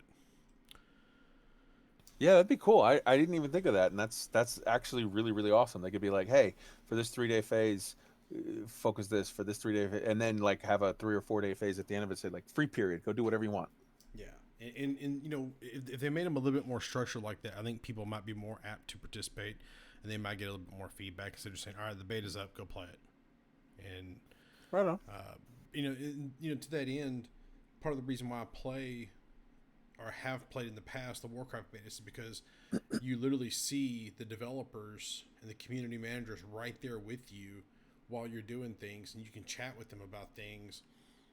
And while one of them spawns in Ragnaros and takes direct control of him, and he's running around killing everything, and another one spawns these dragons, and they're directly right there killing stuff and just having fun, just because it doesn't mean anything. Man. They're just having fun with it, and man, I think it'd be cool if they did that. But, yeah, those streams that they did with Asmongold and all the people there, and they were just, Ragnaros was running through the through Booty Bay or whatever. Yeah, that was great. Yeah. Vesper Bay. Yeah, so, I mean, I think that Frontier could do some cool stuff like what, take us out to some of the permit lock systems just for fun. Say, all right, so this system's completely full of asteroids. Y'all go mine all these asteroids for shits and giggles. Make us I don't know. You kind of see what I'm getting at. Yeah, anyway, so moving on. We're gonna move right into Elite Week with Kai. Okay. All right. So let's start off with last Friday, January 31st, 2020. Hutton Orbital podcast was the very first thing of my week. Now that was obviously recorded on Thursday, but I always hit it as the first thing of the following week because I get to it when it comes out on the podcast the following day. So they had Operation Hot Mess and the details on ECM. Um, so I've got, let's see here, all of the information on Operation Hot Mess, which they are now like over 40% of the galaxy. They have, they have managed to deliver mugs to. And this is sort of an interesting thing. And I wanted to bring it up as a discussion topic real quick because people look at this and they say like, oh wow, the guys at Hutton, they're at it again, they're doing something weird and cool but also maybe pointless, and it's like I disagree, and here's why. There are a total of 55,264 uh, stations that are currently listed right now in the galaxy in Elite Dangerous. 40.41% of those stations have been visited by people. And these are not just visited by people who are looking around and going, oh, that's nice. These are visited by people that have the EDSM plugin for the Hutton Helper or whatever. So they have the Hutton Helper, which then they pull data from, and they scrape all this data, and they then share that data with the community, with EDSM, with NR, with whoever. And um, in that process, there's been a lot of interesting things that they found. They've found stations that no one had ever visited, period, or stations that nobody had What? visited for years. They have been finding stations that were listed as having markets but didn't have a market because either A, they were listed wrong and nobody had been there, or B, they had one at one point but it went away, maybe through inaction. I don't even know, but they've been finding stations where it's like, hey, I jumped into this system and it said there was a station at here, and there was a station there, but it had no market. But I went there anyways just to check, and then it said that that was the only system or station in the system, and there was another station, and I went there and they had a market. So they're actually doing, I think, a interesting bulk data collection, sort of scraping the entire game, and I feel like the data that's going to come off of this, because these guys are not going to fail, these guys are going to get 100% of the stations in the galaxy, and when they do, it's going to change the maps a little bit, and it's going to change our understanding of the markets or whatever. So I wanted to just see what you guys think about this, because this is not just a silly thing. This is a silly thing that is also being done in a very systematic and scientific way that is gathering sort of bulk data on everything. So what do you think? Dubs, go first. Well, I'd say it's a good thing as far as updating all the, the online applications for getting information for markets and stations. Other than that, I mean, can't really see anything other for me to comment about it. Okay. So here's the two thoughts that come to my mind. Number one, I think that this is a pretty good example of if there's a bunch of stations, and I don't know what the number is, but if there's a bunch of stations that people haven't been to, I'm kind of curious if maybe Frontier's looking at this going, hey, nobody ever comes here. Maybe we could burn these places and no one would ever notice, kind of deals. Like if they were going to do the 20, like if they're going to do the burn the bubble in 2020 update kind of deal. You know, that way you're not really hurting anybody if you were to take away these stations, these systems. The other thing that comes to my mind is if these stations, you know, they don't really have markets, or if they do have like small markets and they haven't really been played with in a while, those probably be good markets to go tap for mining stuff, especially if they're refinery type stuff. And you know, okay, so there's actually a third thing that comes to my mind. I need to get a list of these places, because should I decide to make an in-game faction for loose screws, that's probably where we're going to put one of them, in one of these untraveled stations, because that'd be pretty freaking cool. Right on, man. That's yeah. These are all so like I'm a big proponent in more information, more choices, more whatever. And God love the Hutton truckers, man, for the mug. Thank you so much for that. And yeah, okay. No, Uh, definitely for the mug. That's awesome that they did that. That's really cool. yeah, man. Yeah, man. So actually, I skipped ahead a little bit. Let me back up here and go to. Let's start with the Discord. So, new to the Discord is Silas Ravelin, Commander Burr, and Commander Reaney, both of the Burr Pit. Big O sevens. Jasper 362 from Germany. Willkommen, Jasper. Welcome to the family. We've got Commander Eric's, Commander Mad Dog, Commander Get at This Dude, Commander Jello Jiggler. By the way, I love your Discord avatar, Jello Jiggler of Beaker. That is amazeballs. We got Commander Great White Buffalo, Commander I'll Be Seeing You, who plays on PS4, and Commander A Bomb Banjo, also on PS4. We got Uraniborg. Sorry, I do not want to upset any cyborgs, just in case. We've got Commander Purple Penguin UK. We got Commander 0_1, Commander McPherson, Commander Primetime Casual. Big welcome. Commander Kilanin Alcatraz, Commander Gegi Polly, and just in, like within the last hour, Commander, uh, what is this here? Commander Witness Me, Witness Me, like all shiny and chrome. So big ups, Commander. Welcome. So Discord shout outs. First off, happy birthday to the Texorcist. He celebrated his birthday on Monday, and big salute. I want to give a special. Well, actually, I'm going to wait. You're going to wait till the very end because yours is special. Commander Gav D Cook, first time to SAG A. Congratulations, Commander Darkest Vim, for joining us on the Thargoid Fun on Saturday. Welcome. Commander Evil Genius, elite in exploration. You remember last week we were giving him a big, salute for making it to SAG A. Well, what comes after your big trip? Well, your elite exploration.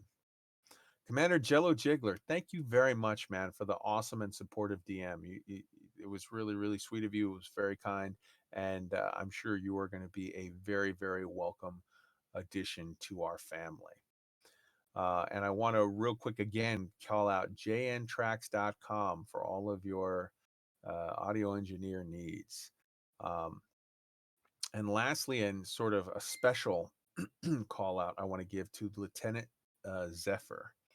So, Lieutenant Zephyr is going to be taking part in the world's greatest shave event. Um, The World's Greatest Shave event is a charity. This is for the Leukemia Foundation. He is shaving his whole head, minus the eyebrows. I think he's keeping those, but he's shaving his head. He's shaving, his beard. Um, he's going to go completely bald in support for the charity, the Leukemia Foundation. I have in the show notes, and I will post it especially. In fact, I'm going right now to post it as a separate aside. Um, in the show notes in the Discord, you're going to see a link for that. You can go and you can pledge to show your support for this phenomenal, phenomenal cause. A great person doing a great thing for a great reason. So, yeah, that's very cool. For last week's story time, we've got the story of, well, there's no more spoilers. Now you know, those people that have been there and those people that haven't, well, shame on you. It's the story of the mega ship, the Thetis, at in orbit at Nepherdom 6A. So Raxless Maxla was first at that location. JN Tracks posted in. Roughneck 57 posted in. DJ Wiley, Lieutenant Commander Data, the one and only, the robot with the mostest. I was there. Ty was there. Chig was there. And Lustful Ewok was there. So big 07s to all of those commanders. And a huge pile of shame for Dubs because he did not go there. Yeah, I was pretty busy killing bugs and saving humanity, stuff like that. Wow, saving humanity. All right. So so Kai's question last week, the question was, what quality of life issues would you like in the 2020 paid update? So for me, it was bookmarks, all things bookmarks, yada yada yada. For Ty, it was the docking instructions thing, and the detailed map and the voice thing. He wants more immersion in his docking, and I get it. I 100% agree. Trax was clean up the menus. He wants a system like when you go on your iPhone or Android phone and you click on set an alarm or whatever, it's got that little scrolly wheel and your cursor stays in the middle so that you can see what's above it and below it, so you can kind of move things around and adjust it. And we said, people with the mooses, bro, they will not like that. But they could click on the box to keep it as is, and those of us with HOTAS, that would be a way better way of doing it. Okay, so looking at the feedback that we got on this question, we've got Commander the Texarcist, the birthday boy himself, posted in saying, another quality of life would be saved loadouts for ships. So I can save what my CZ vet has and my mining vet has, or when I move pieces from my vet to my Conda, that would be a huge quality of life issue.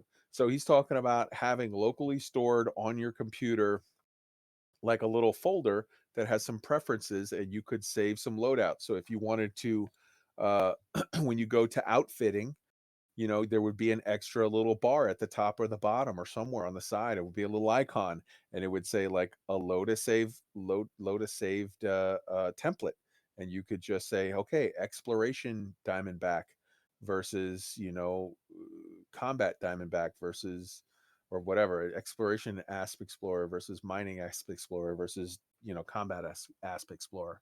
That is a very cool idea. I dig it. Cruel Rabbit posted in, here's a quality of life change I'd love to see. When I multi-crew with someone, let me see what junk they have on their dashboard. Why can't we see each other's bobbleheads, potted plants, and use Kleenexes, etc.? It really breaks my immersion. Um, I do not want to know about his used Kleenex pile, but the bobbleheads and the plants, yeah, you should be able to see that. That'd be cool. Anabaric posted uh, under the hashtag questions.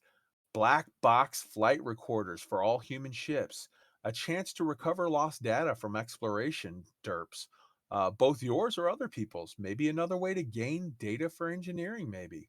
See, the question with that's going to be is if you can use it to gain data for engineering or use it as like you can recover the black box, people are going to be murdering you more just so they can steal all your data when you're coming back from SAG A or whatever. Oh, I love But this idea. I Ty. no. I love this idea because, like, here's the thing, man. Like, if you get killed, even by an NPC or something, like you have the chance to go back and recover your black box to recover your exploration data. As someone who Yeah, has man. lost his exploration data while he was out flying around because he was stupid and wasn't paying attention and got too close to a neutron star, it'd be awesome to have a way to recover it. Right?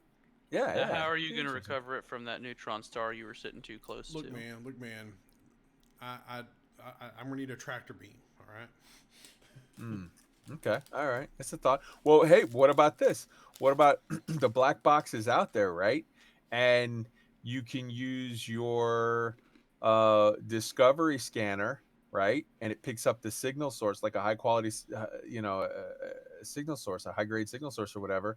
And then you aim to it and you use your FSS scanner and you do a little mini game. You zip to the left, zip to the right, and you could be still far away and safely get that data back, maybe. Yeah, you could like resynchronize it with your ship or something. I like that idea. Yeah. Right.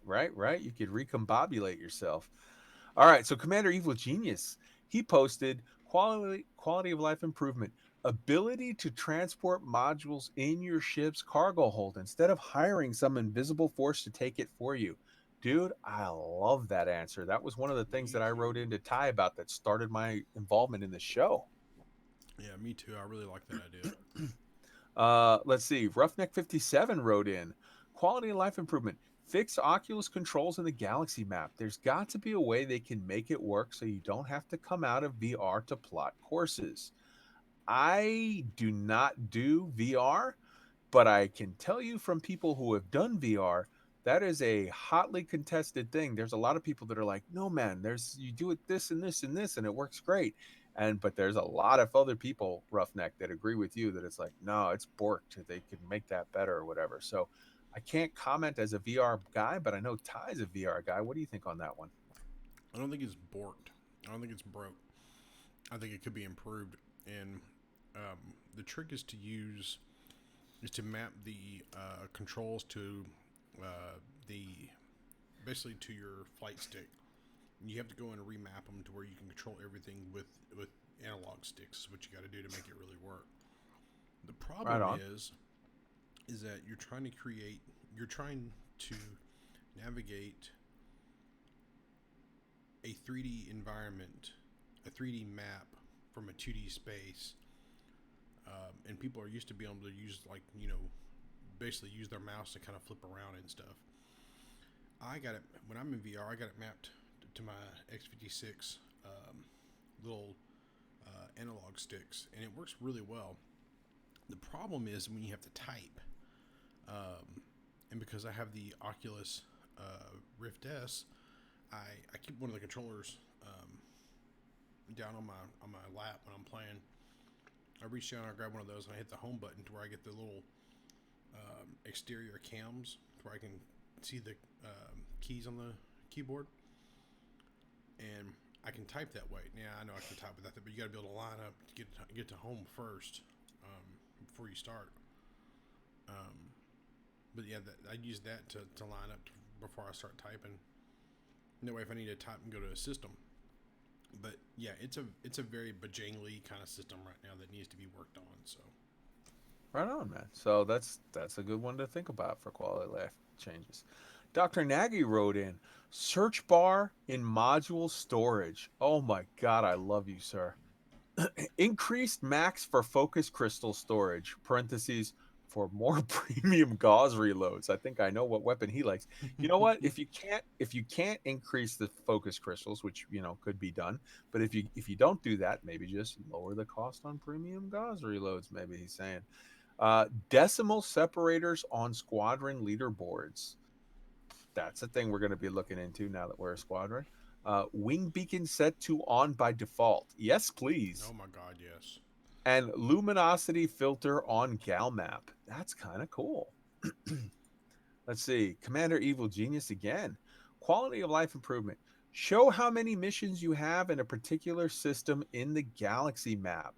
Similar to how they show the ships you have there. Currently, it shows that you have missions there, but not how many. Currently, EDDI TTS reading the logs and reading out how many missions you have seems to show that it is possible. That would be cool if you had one of the little clicker boxes that you can put just how you have like show ships that you have or show systems that are under Thargoid incursion or whatever the burning space stations. Just show in the galaxy map where your missions are. That would be very cool. Let's see, Lustful Ewok. I don't know if this qualifies as quality of life question. Well, I've read it. Let me tell you, it does. But do you think there should be a little TV with just random videos of like news or something in the cockpits to keep your sanity while you're exploring? They've got states like terrorist attacks and other states. I think it would be cool if you turn on the TV and see a terrorist attack a station live or something. Okay, so that's kind of weird, but I do dig the idea of having either little stock tickers or little like some little version of Space CNN going off in the background or Space Fox News. I'm not trying to get political on any side, but like some little space BBC, let's say they're nice and neutral, some space BBC on the telly there so that you could whatever. And the other cool thing is how long would it take for all of the VR pilots to remap that as their screen so that's where their Netflix shows? Yeah, that's Okay, the so truth. yeah, right. So Gav Cook wrote in, I want to be able to use a Type 7 for core mining and land on a medium pad. That's all. So I think that what I'm hearing there is Type 7, it's not that big. Medium pad, please. And if we're at it, if that's what we're going, if that's where we're going, can we make some little adjustments in the math or just do a little make a little fold up wing, something. And let's please let my clipper land on a medium pad. It should not land on a large pad. That's the cutter is the large pad. And then Dr. Nagy. I have one more. In-game HUD color editor. There are many, many, many, many, many people that play on PlayStation 4 and Xbox that will love you for that, sir. Even more, make permit locked sectors visible on Gal Map. This right here, Nagy for President of the Universe. I want that. I want permit locked sectors visible on Gal Map. And then his last one, hotkey for engaging Super Cruise Assist. All right. There is Ooh, a ooh, little. ooh, ooh. Go ahead. Actually got two I want to add. So the first All right. one is let me be able to have an option to sort systems in the Galaxy map by systems have first discovered. That way I Oh, can that'd be cool. get a list of systems I discovered, kind of deal, Mm. because trying to figure out until I discovered EDDB, I have no idea what systems I discovered. Like jumped in, honked, and that were mine. I didn't even know that they were mine until way later on, kind of deal. So going with that idea, going off of the thing that I forget who had said, Evil Genius. He was saying like, I think it was him saying like, "Hey, show me which ones I have a mission in." You Mm-hmm. could do that where you could set it where you click a filter and then just the ones light up that it's like I have a first discovery somewhere in that system. Either the first discovery or have two filters, one for first discovery and another for first map. See, I kind of think that I think the Galaxy map should basically be like this gigantic Encyclopedia Galactica with just every, like, when you wing it with somebody, your two computers should talk to each other and exchange data. And when you scan someone, your two computers should, you should have the option to exchange exploration. Like we should be able to have all this information in the Galaxy map that's just not there. And I think I like for them to really give us the ability to utilize it. So sort of a merging of a galaxy map with a codex kind of idea. Yeah, except make it a little bit more like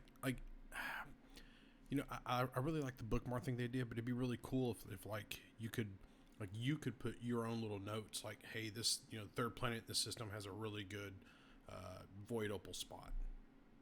Like little notes you can make on the system, and then like when you zoom out, you can see uh, like places where you've made little annotations. Like think about Discord, I can right click on someone and like make little notes about like this guy's an asshole, this guy's really cool, this guy's really cool with this guy's really smart with this kind of stuff. Just on people, let me do that on the systems. Like hey, this system's really good, has a really good haz res. This system's really pretty. This system's got a really interesting ring formation. Cool. All right, and you said you had two ideas. That was the one. What was the other? Yeah, I've already kind of forgot. Oh, Oh. Okay, so I like the outfit or the loadouts for different ships, but what would be more interesting instead of doing loadouts for ships, make it to where engineering attaches to the slot, not the module.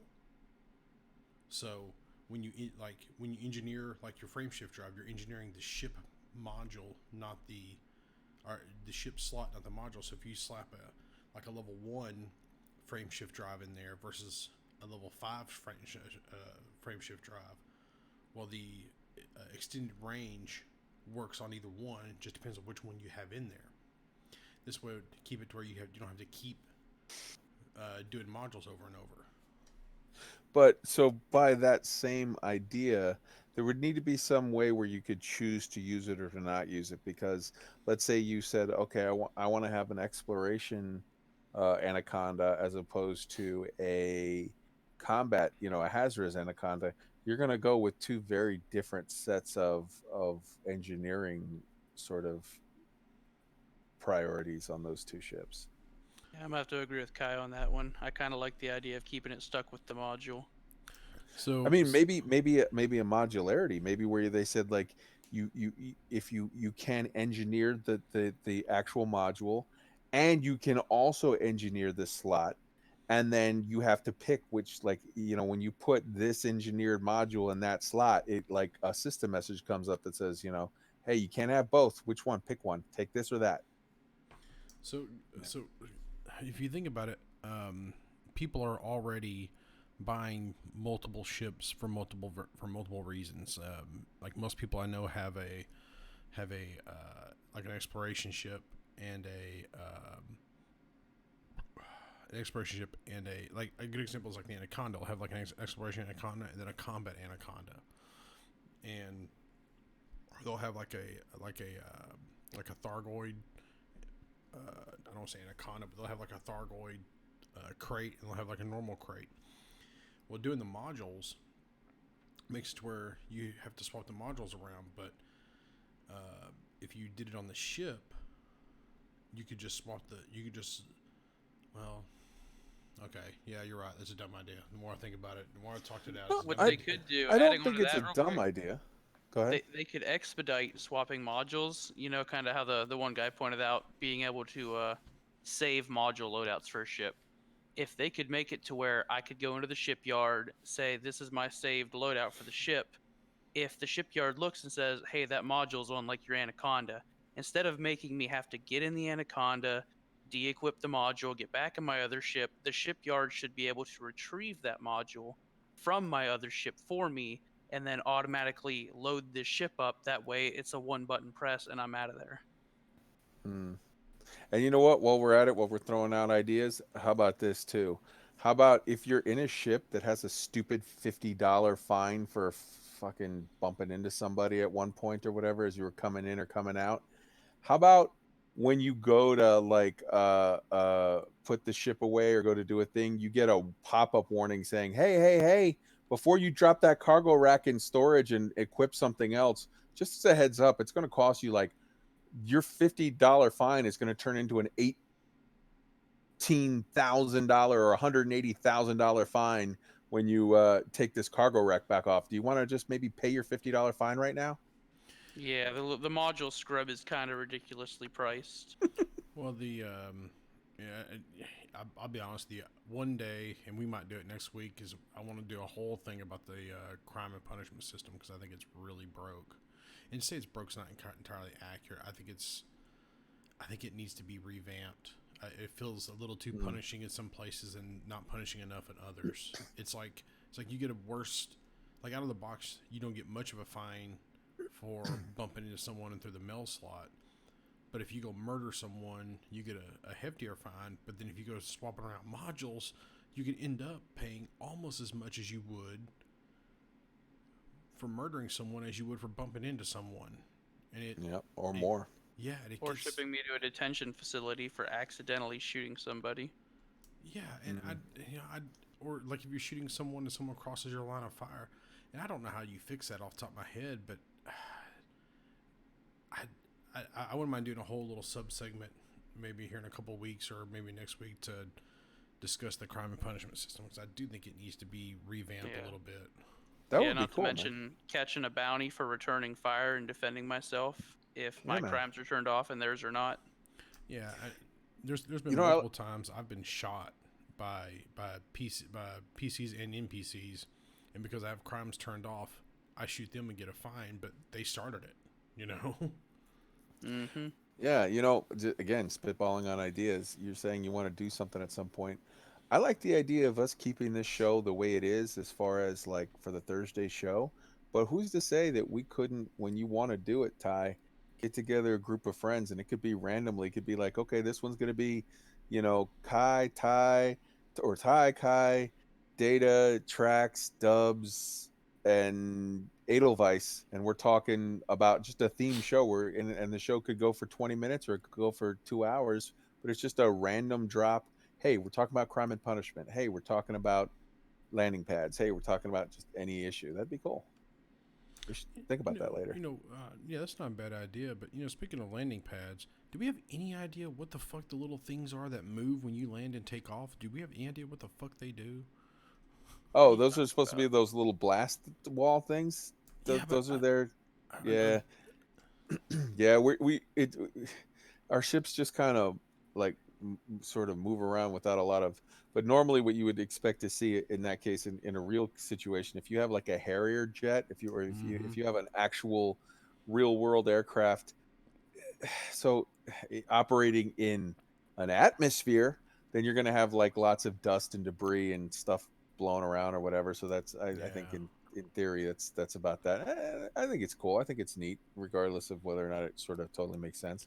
So where on the pad is this thing that moves that you're talking about? I'm looking at the pad right now. Those little blast walls as you come up and down or whatever. The little tilty walls, Oh, the little one that stands barriers, up in front of your ship. barricade. Yeah.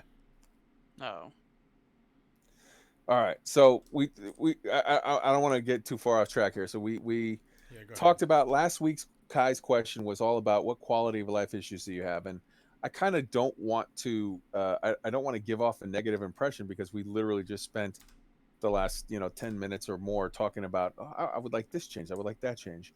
So I want to kind of we swerved to the left last week. I want to swerve to the right this week. So this week's Kai's question is, what do you especially specifically love about Elite Dangerous? And this one's got an interesting rule to it. It has to be unique. So whoever gets in and posts first, you can sort of get dibs on something and that's your thing. And then the next guy, he's got to find something else to say that he loves about Elite. So I'm going to start. For me, I love about this game so many things, but if I have to pick one and make it mine, this is my thing. I love that you have the ability in this game to not be a murder hobo. Combat is great, but in every MMO that I've ever played, it revolves around combat. This game actually allows for meaningful play through exploration, through mining, through trade, passenger missions. There's some roguelike things you can do where like you're doing those missions where you got to, go land and then drive in your SRV and scan the thing and get out. Um, this is the first time in my MMO career, with the sort of exception of Eve, and I say sort of exception because in Eve, you can meaningfully play the whole game um, without doing combat. But when I say meaningfully play, in Eve it was just spreadsheets and spreadsheets and spreadsheets. So it's like being your off time was like being in a meeting that never ended. This is different in that it's like actual, some fun, interesting gameplay. When you're doing explorations and you're out there and you're seeing all these sites that primetime casual takes us to, or you're out there and you're working on you're doing core mining and you're cracking those cores. It's actual like fun gameplay. So I really really love this about this game. um and I'm able to really progress through the entire game if I choose to without being a violent psychopath.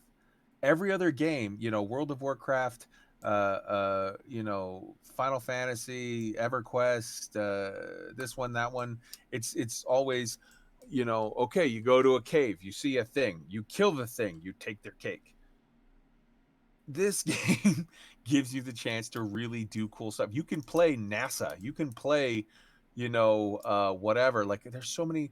When I was doing all my exploration stuff, there's so many times I would never include any weapons at all on exploration ships because it was anathema to what I was doing. What I was doing was I want to go out there and explore. I want to play NASA commander. I don't want to be a killer. So that's what I love about this game. P.S. I also love the combat. Ty, what's your thing?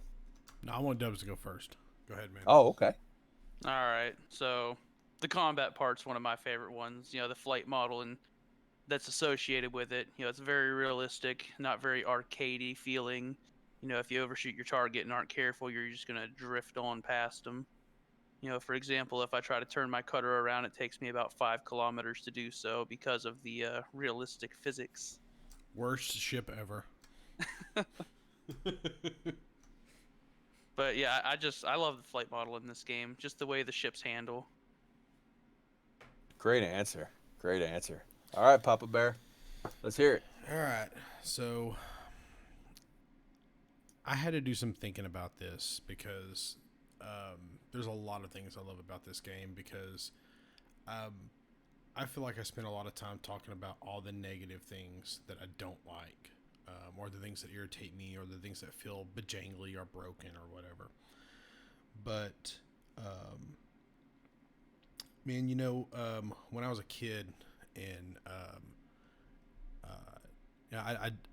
I didn't have the best childhood growing up, but when I was a kid, I fell in love with space, and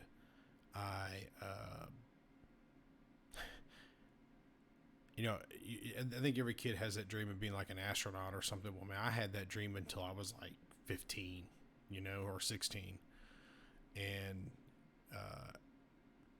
man, there was like a point where I realized like the chance of that even happening is just zero. Um, and then fast forward to I played a bunch of space games where you kind of saw Earth from a distance, or it was like this little pixelated thing that you didn't really get to see, and it wasn't rendered very well. And then you fast forward to Elite, and um, I got to see Earth from orbit in my uh, uh, Vulture, very first ship I ever saw in orbit, and I got that permit. And first thing I did was head to Seoul and look at it. And so fast forward a couple of years, I went over to my buddy Patrick's house. This is before I actually had VR, and he was going to let me try out his VR headset before I decided to buy one. And before I left, I parked. By this point, I had a vet, but I parked my vet in orbit around Earth. So I get over to his house, and he already downloaded the game. He actually had a copy of the game, but I logged into my account, and I strapped on that VR headset, and then I remember looking out the bridge of my Corvette, and it just happened to be over. I guess because I did it the night before, I guess the rotation was just right for Texas, and it just happened to be over Texas. And yeah, it's not necessarily the best rendering of Earth or whatever, but being in VR and be able to look down on your home, man, that's like the closest I'll ever get. And yeah, I may have turned my man card, but I got a little emotional. I ain't gonna lie, because it was, it was like kind of a magical experience, really. Because I mean, I knew it was a video game. I wasn't like one of these people where I was like, oh my god, it's not even a video game anymore. I wasn't like that, but it was kind of like full circle for me. And so I guess the big gigantic long story comes around to it's the VR for me that really sets it apart, because there's like I said, there's a bunch of things this game does wrong, but the thing that this game really does right and does better than any other thing I've ever played is the VR. The radar takes on a different meaning when you're in VR.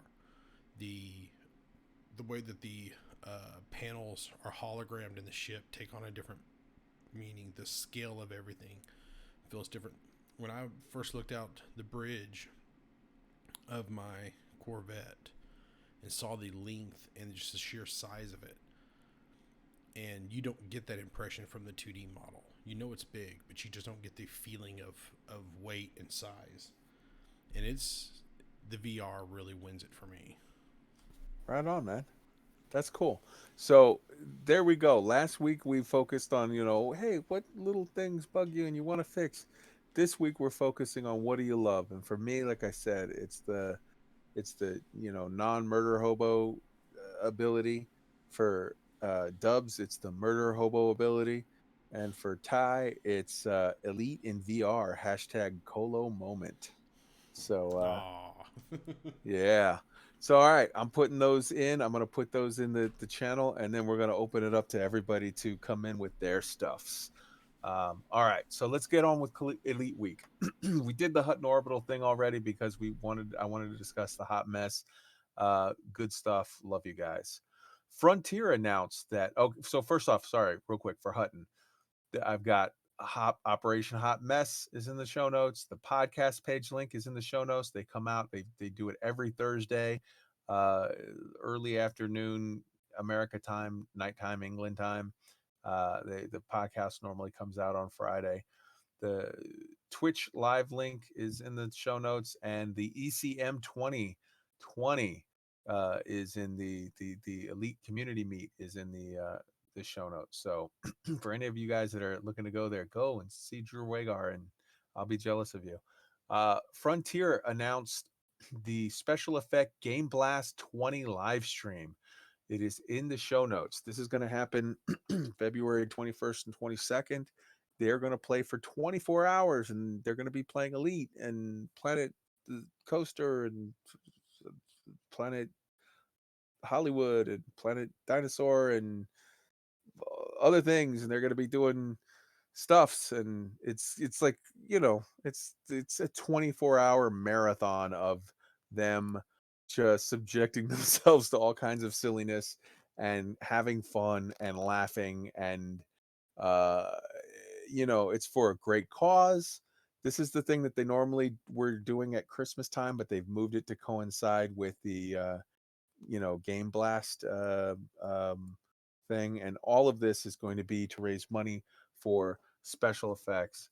It's going to be amazing, and you know what? It's also going to be sort of a send off to Paige. So go show her and the boys all the love, and you know, yeah, it'll be great. Commander Exigeous on his Friends with Friday, he had Sagittarius Eye in. He had Commander Sovereign in, along with I I hate myself for blanking on his name right now. I knew it. I know it. The German gentleman. He's a super awesome guy. He is one of the main guys of Sagittarius Eye. He's been with them for forever, and they had a very cool, like, long talk about everything about Sagittarius Eye, and it's really really awesome. Check the link in the show notes, and for sure, big it was a great show, and it was neat hearing that interview was sort of amazing because we got to interview him the next day, so that was good stuff. Commander Plater put out a video making sense of mining. TLDR, it's broke. But he said it better. So go look at the video and you can see. Um, Primetime Casual put out his Guide to the Galaxy, Season 1, Episode 3, The Spirograph. This is a gorgeous blue minor planetary nebula. It's 1,100 light years from Sol. It has amazing natural beauty and a Sanchez class science vessel traveling from sun to sun inside the nebula. Um, it's a small, but it's just amazing nebula. It's so beautiful. It's even closer to Barnard's Loop. If you're having problems navigating there, you should really try to go the route from Jackson's Lighthouse to Sinuf ENQD D6 to 38 to Sinuf YVT D4-30, then to HIP 23. You know what? There's a link right in the show notes. Go click on that. He will show you how to get there. It's not that far away from Earth, but it's a weird. You have to kind of map a weird way to get there. You have to take this weird sort of path to get there because there's a lot of sort of blockages. But it makes this is called the spirograph because it takes its name. It's this beautiful small, nebula. It's this blue.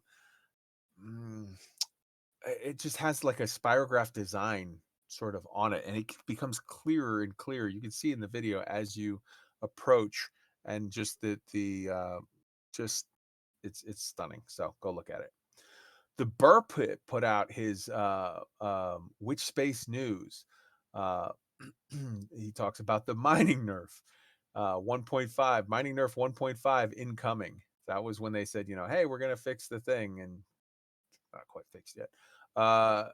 He talks about the Drew Wagar lore tour and much, much more. And then he put out later that day the Thargoid report. Now, this is last Friday's I'm talking about. So he put out the Thargoid report. In that Thargoid report, it was really, really, really good stuff. I don't, did I tell you guys about they had the one and only time that Aegis accidentally helped out with the Thargoids because there was some kind of a screw up where the Thargoids were placed too close to a Yeah. CZ that the Aegis megaship was in, and as a result, Aegis for the first and maybe last time ever fought the Thargoids themselves. So that was like a big banner moment. And then Frontier Development promptly realized that there was a mistake and separated the two because we cannot have our big anti-Thargoid combat units fighting Thargoids. This is no, they're gentlemen. There's no fighting in here. This is the war room. Uh, and then Has Mango put out an amazing video. PvP hub fights, Dubs. This video is for you, bro. I will post the link in the Discord show notes, and I'll also just post that right now in the page for you because this is exactly your stuff. It's 2 hours and 8 minutes of crazy video of PvP action. Um, it's really, really, really good stuff. So go check it out. um, we've got Saturday was our interview with February 1st was our interview with Souverain. That will be released on Monday, the 17th of February. The Burr Pit put out a video on Saturday that every last person who plays this game should go watch this video. It's phenomenal. It's called What is Elite Dangerous? This is a phenomenal breakdown of Elite Dangerous for someone who has never heard of it. So every last person, because I know all of us, we're like, man, I played this game and I have these other gamer friends and I wish I could get them to play this game, but I kind of discuss this game and they're like, it sounds weird. I don't know, whatever. And then they don't play the game. Show them this video. The link is in the show notes. I already had posted it in the video link channel, but this video right here is the best thing I've ever seen of if you show this to your friends, some of them are going to buy this game and play this game with you. Now it's up to you then to try to hold their hand and get them past the initial hard phase of this.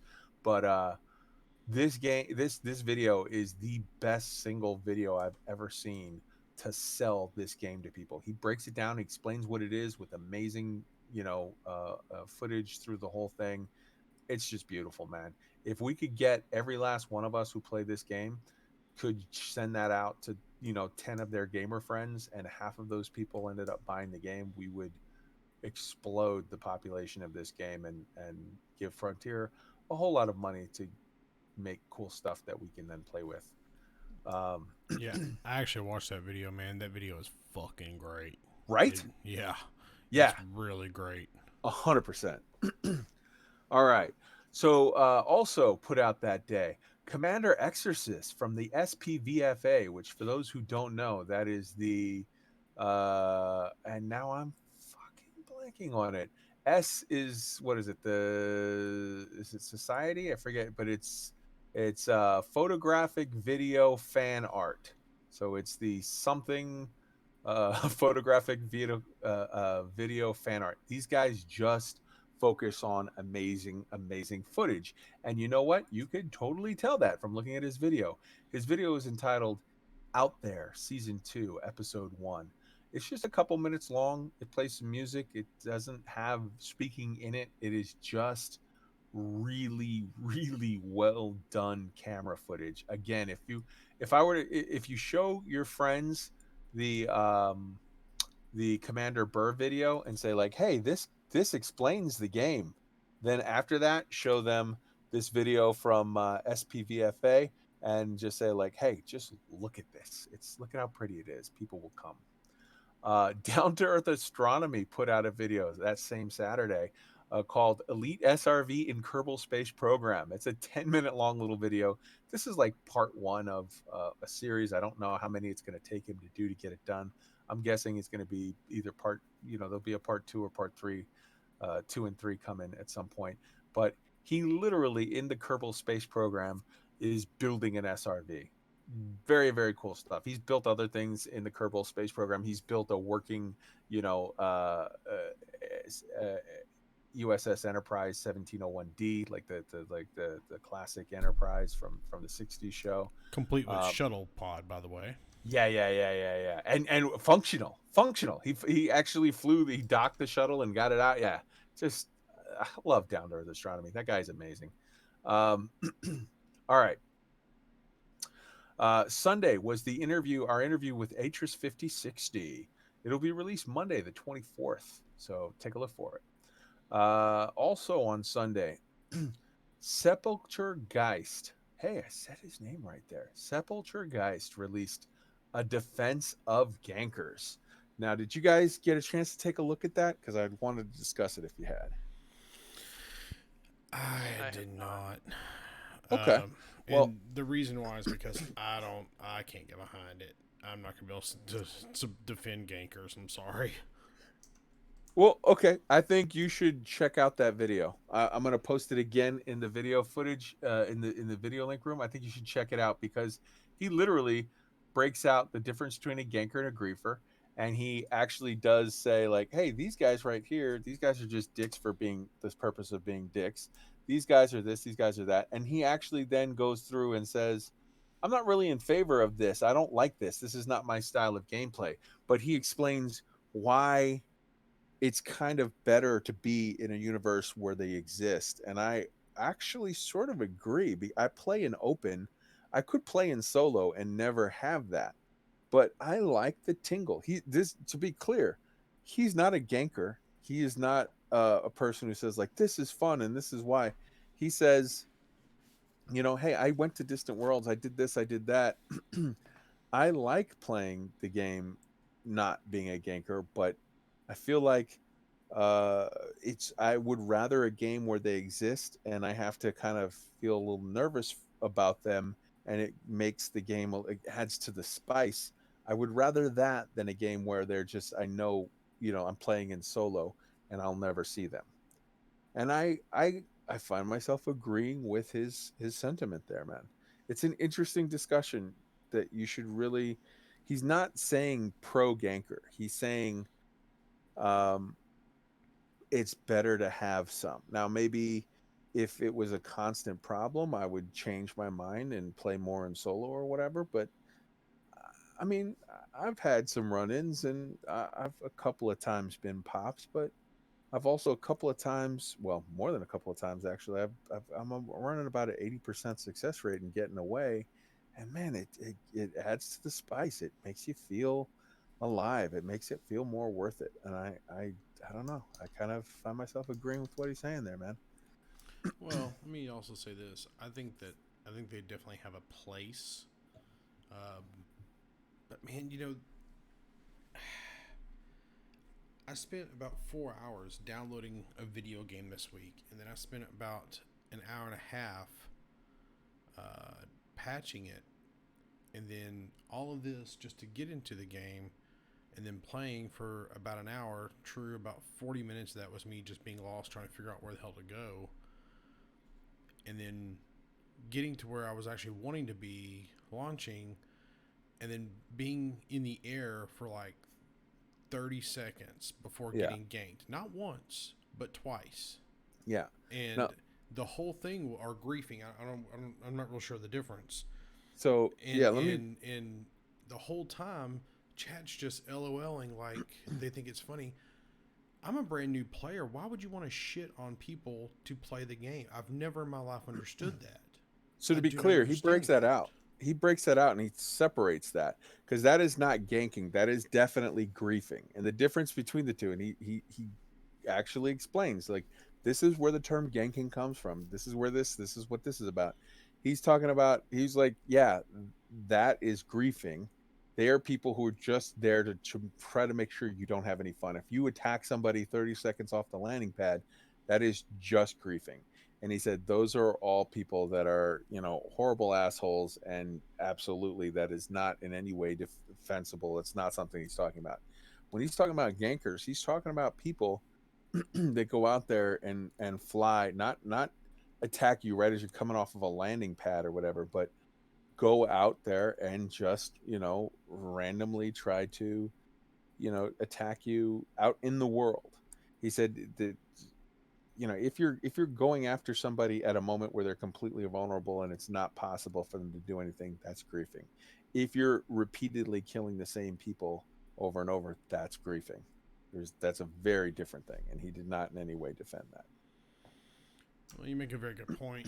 I just think that kind of the way I look at it is like having more people inside of a game make it to where that literally means the developers making more money.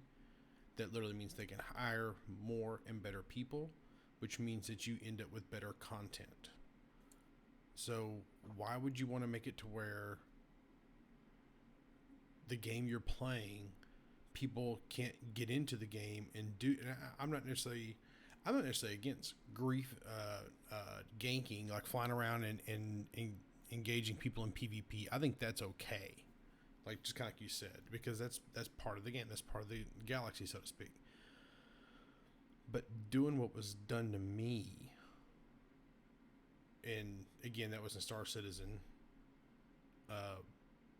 That's not okay, because what you're doing, you're running off people who could theoretically give your developer more money, who could theoretically make the game that you are clearly enjoying on some level to make it better, and all you're doing is making someone else's life more difficult. Because I'll be honest with you, I'm not going to play a game where I'm not having fun.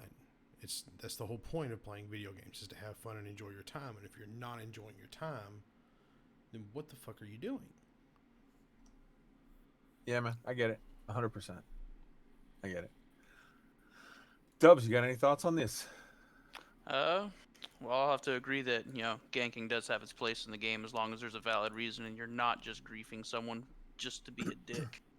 Like if they interdict you for like power play reasons, or if you have a bounty yourself, or if they're after piracy to get your cargo, that's one thing. But if they're gonna blow you up just for fuck's sake, just to blow you up, well then that's kind of something I'm not a big fan of. So remember, boys and girls, Dub says, don't be a dick. All right. So, same guy, Sepulture Geist. He posted, I'm getting better at saying his name, man. He posted orbiting doppelgangers. So, in the system Preya, so it's Praea space EUQ space TH-U space C space 16-29. Boy, that's a that's just, the name rolls right off the tongue. Uh, this was discovered by Vengeful Fodder. Congratulations, Commander Vengeful Fodder, for your discovery. It's a cool little spot. It's twin tidally locked moons in co-orbit of a gas giant. These moons are so close, it legit looks like they're going to collide, but they never do. These are sort of rice worlds, as they say. They say, oh, I didn't find anything. It's just rice, rocks and ice, rocky ice. It's rice. Um, but these are cool little rice worlds with geothermal sites on them that make them moons of ice and fire. And these twins orbit each other they're so damn close. When you're probing one, you literally are almost hitting the other. It's crazy. If you go to the backside of one, how you overshoot to hit the back end, you're about to hit the other moon. So it's neat stuff. Go take a look at it. Link is in the show notes. So Sunday, we had our Sunday morning, our Rusty Dog live stream, man. Just always Rusty Dog Sundays. Do it. He did a testing out game glass, so he did the whole thing. And here's the thing: I like Rusty for something like this, especially too, because let me tell you something. If you're looking at something like game glass, or you're looking at just a program, and Rusty Dog is doing it. I love this guy. He did not he was like, I didn't want to pre-do it. I didn't want to preload it and get all the questions. I wanted to set it up and fail and have problems so that if you buy this thing, you'll see what it looks like for you. So you can see him go through a whole stream. The link is in the show notes, and going like, oh, bother, this doesn't work. Okay, well, what about that? Oh, okay. Oh, I can make this work. And if you want a unbiased, unvarnished, actual, truthful, hey, this is what you're going to find if you try to make this work. So go take a look at his stuff, and you'll see how it really works. Also on Sunday was the Super Bowl. As predicted, the Chiefs took down the 49ers 31-20. For those not in America or not into American football, I'll sum it up to you and say that many, many rather large gentlemen ran into each other as hard as they could, possibly causing permanent brain damage to themselves and each other. This was punctuated by talking dogs selling us beer and cute Latin girls with rather large butts dancing in the middle of it. All of this is to say that it inspired the Galaxy Bowl, which Ty has just explained to you. We're going to be working on. It's Trax's little project. And yeah, man, I think maybe tomorrow or at some point soon, TM, we're going to have some Galaxy Bowl stuff. But I hope that you out there who are not Super Bowl fans enjoyed my explanation of how American football works. I So, just want to say real quick that, uh, and this might be a very sexist argument, but I'm just going to say it anyway. If there was a year for a wardrobe malfunction, this was it. okay. All right. I got you. I watched that halftime show. It's the only thing I really paid attention to. I watched that halftime show going, oh man, this needs to be the year. All right, anyway, moving on. Yeah. Okay. So, Monday, the Loose Screws podcast interview series, the Scrooge McDuck of Elite, and one of the duo of the Lave Bad Boys, Commander Shan, was released. Uh, let's see.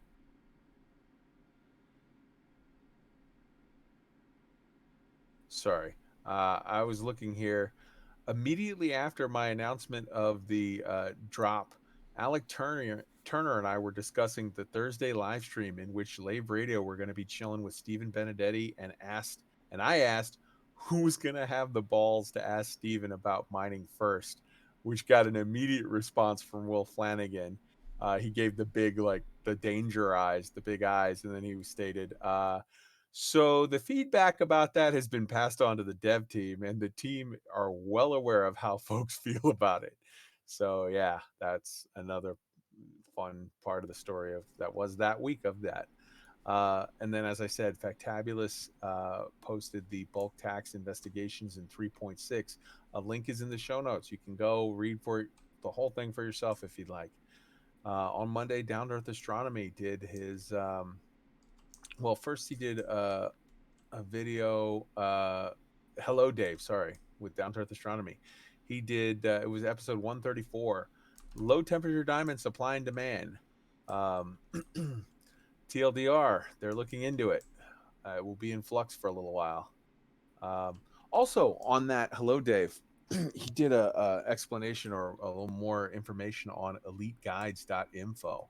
So right now we have an embarrassment of riches. We've got Hello, Dave has made eliteguides.info. Every last person who is hearing my voice should go and bookmark that site. That is an awesome guides to Elite Dangerous site that he has posted up, that he's continuing to fill in with more and more guides, as well as the what is it, ed tutorials by Commander Exegius, or I don't want to say it wrong, ed tutorials. Yeah, edtutorials.com, yeah.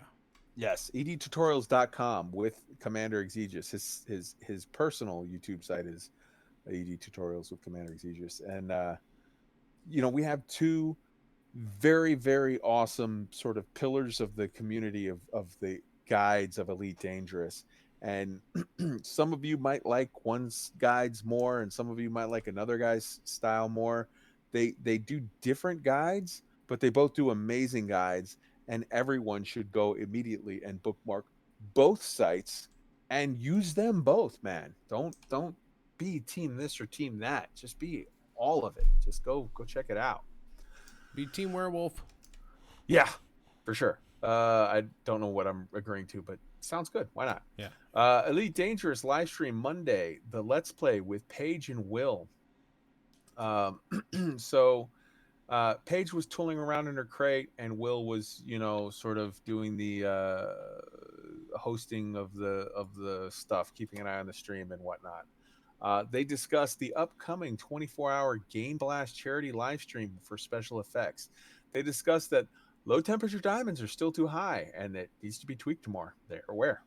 They discussed the cargo tax they have received and passed on the feedback on this issue. They're letting us know everywhere. They heard us. It's good. They're gonna deal with that. More details. Oh, this was huge. Okay, Will was being a little sly, crafty dog. So he just dropped. Will just sort of dropped real casually. Hey, more details on fleet carriers are going to be coming after the 24-hour live stream at the end of February.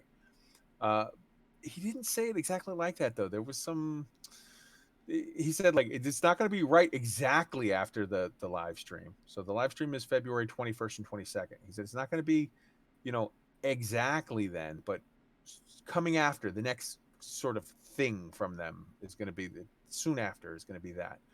And man, the way he said it, it was interesting. There was a twinkle in his eye. Everybody else caught it too because the chat went nuts, and Lave Radio has commented on it, and uh, the Burr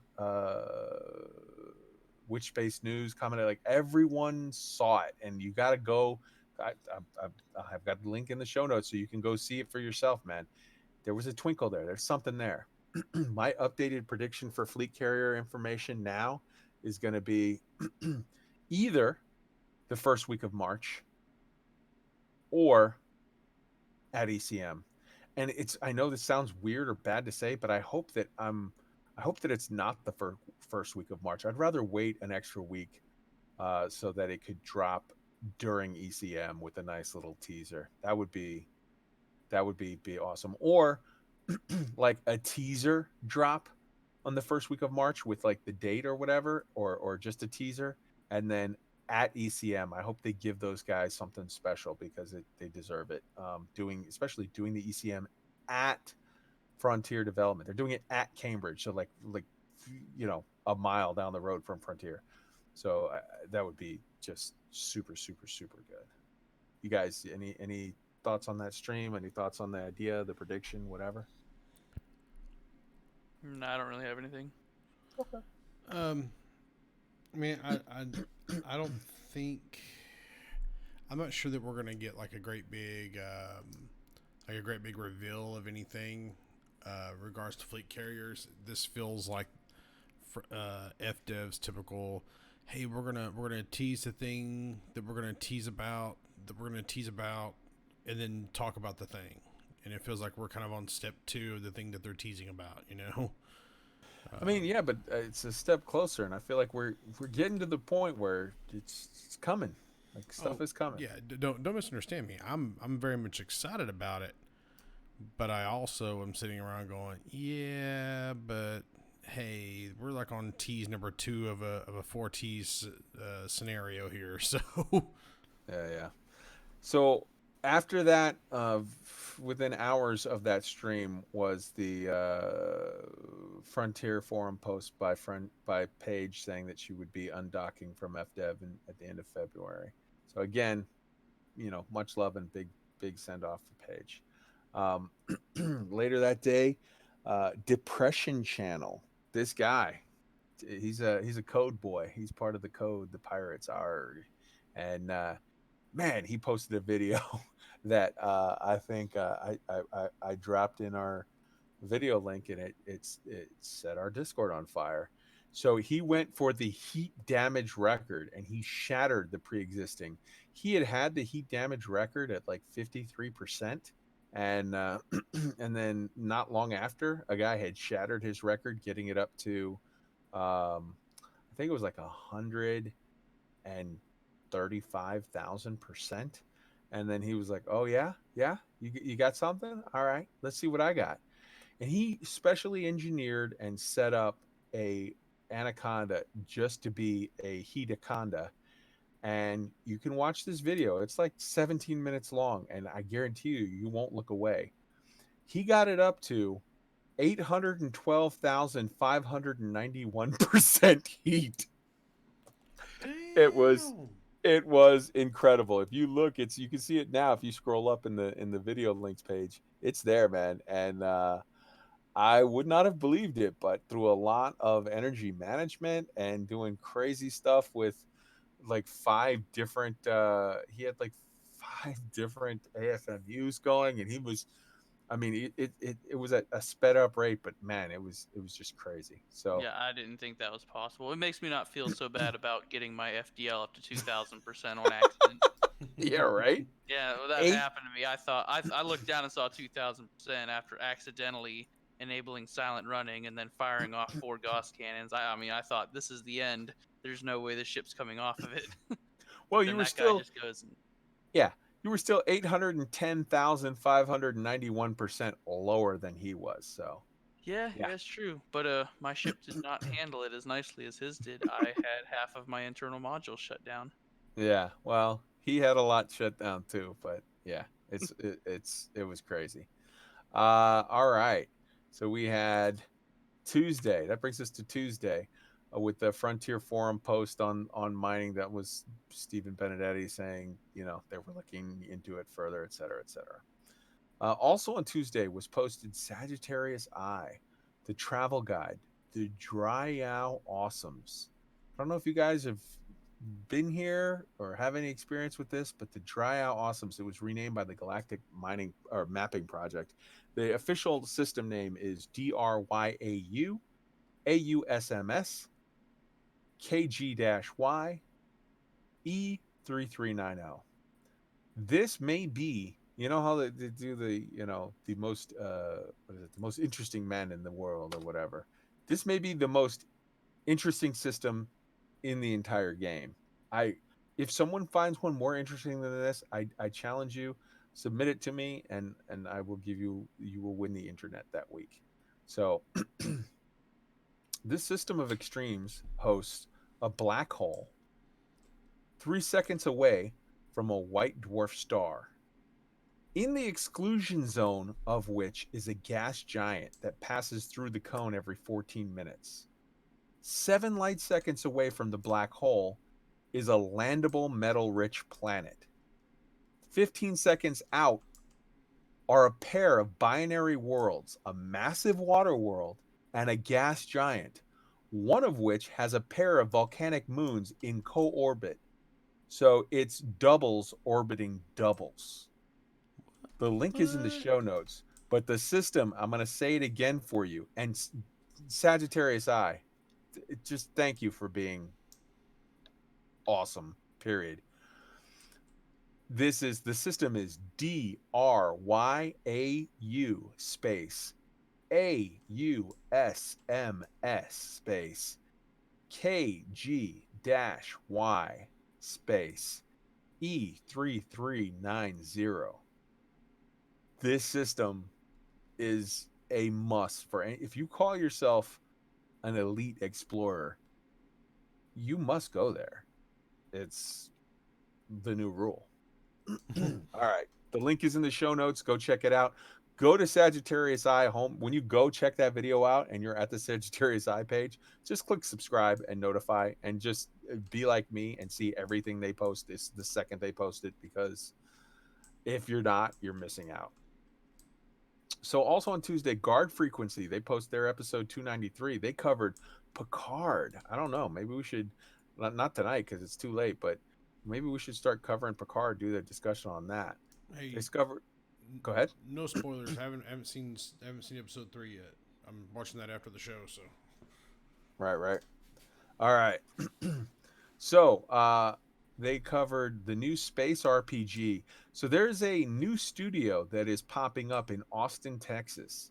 It's the core of it is two of the OG BioWare guys from the old days that were like two, yeah. mega BioWare geniuses. the designers, they're running this for Wizards of the Coast, who own Dungeons and Dragons and Magic the Gathering. So these guys, when Wizards of the Coast, if you talk about, hey, who maybe has some cred in the RPG world, they've got the cred in the RPG world, pen and paper side. This is, they're dipping their toes into going hard on a space RPG, and then we're like, you know what? Let's get the Bioware guys in here, the OG ones, the good ones that we can maybe make something go. This is a long way out, guys. This is going to be something we don't hear about for years, but Hey, let me jump in here real quick on this. sure. So this is actually a really big deal because when, and I can't think of their names right now, but when the two doctors left, they started BioWare back with Baldur's Gate 1 and 2, and they left shortly after or right around Dragon Age 2, I believe, is when they left.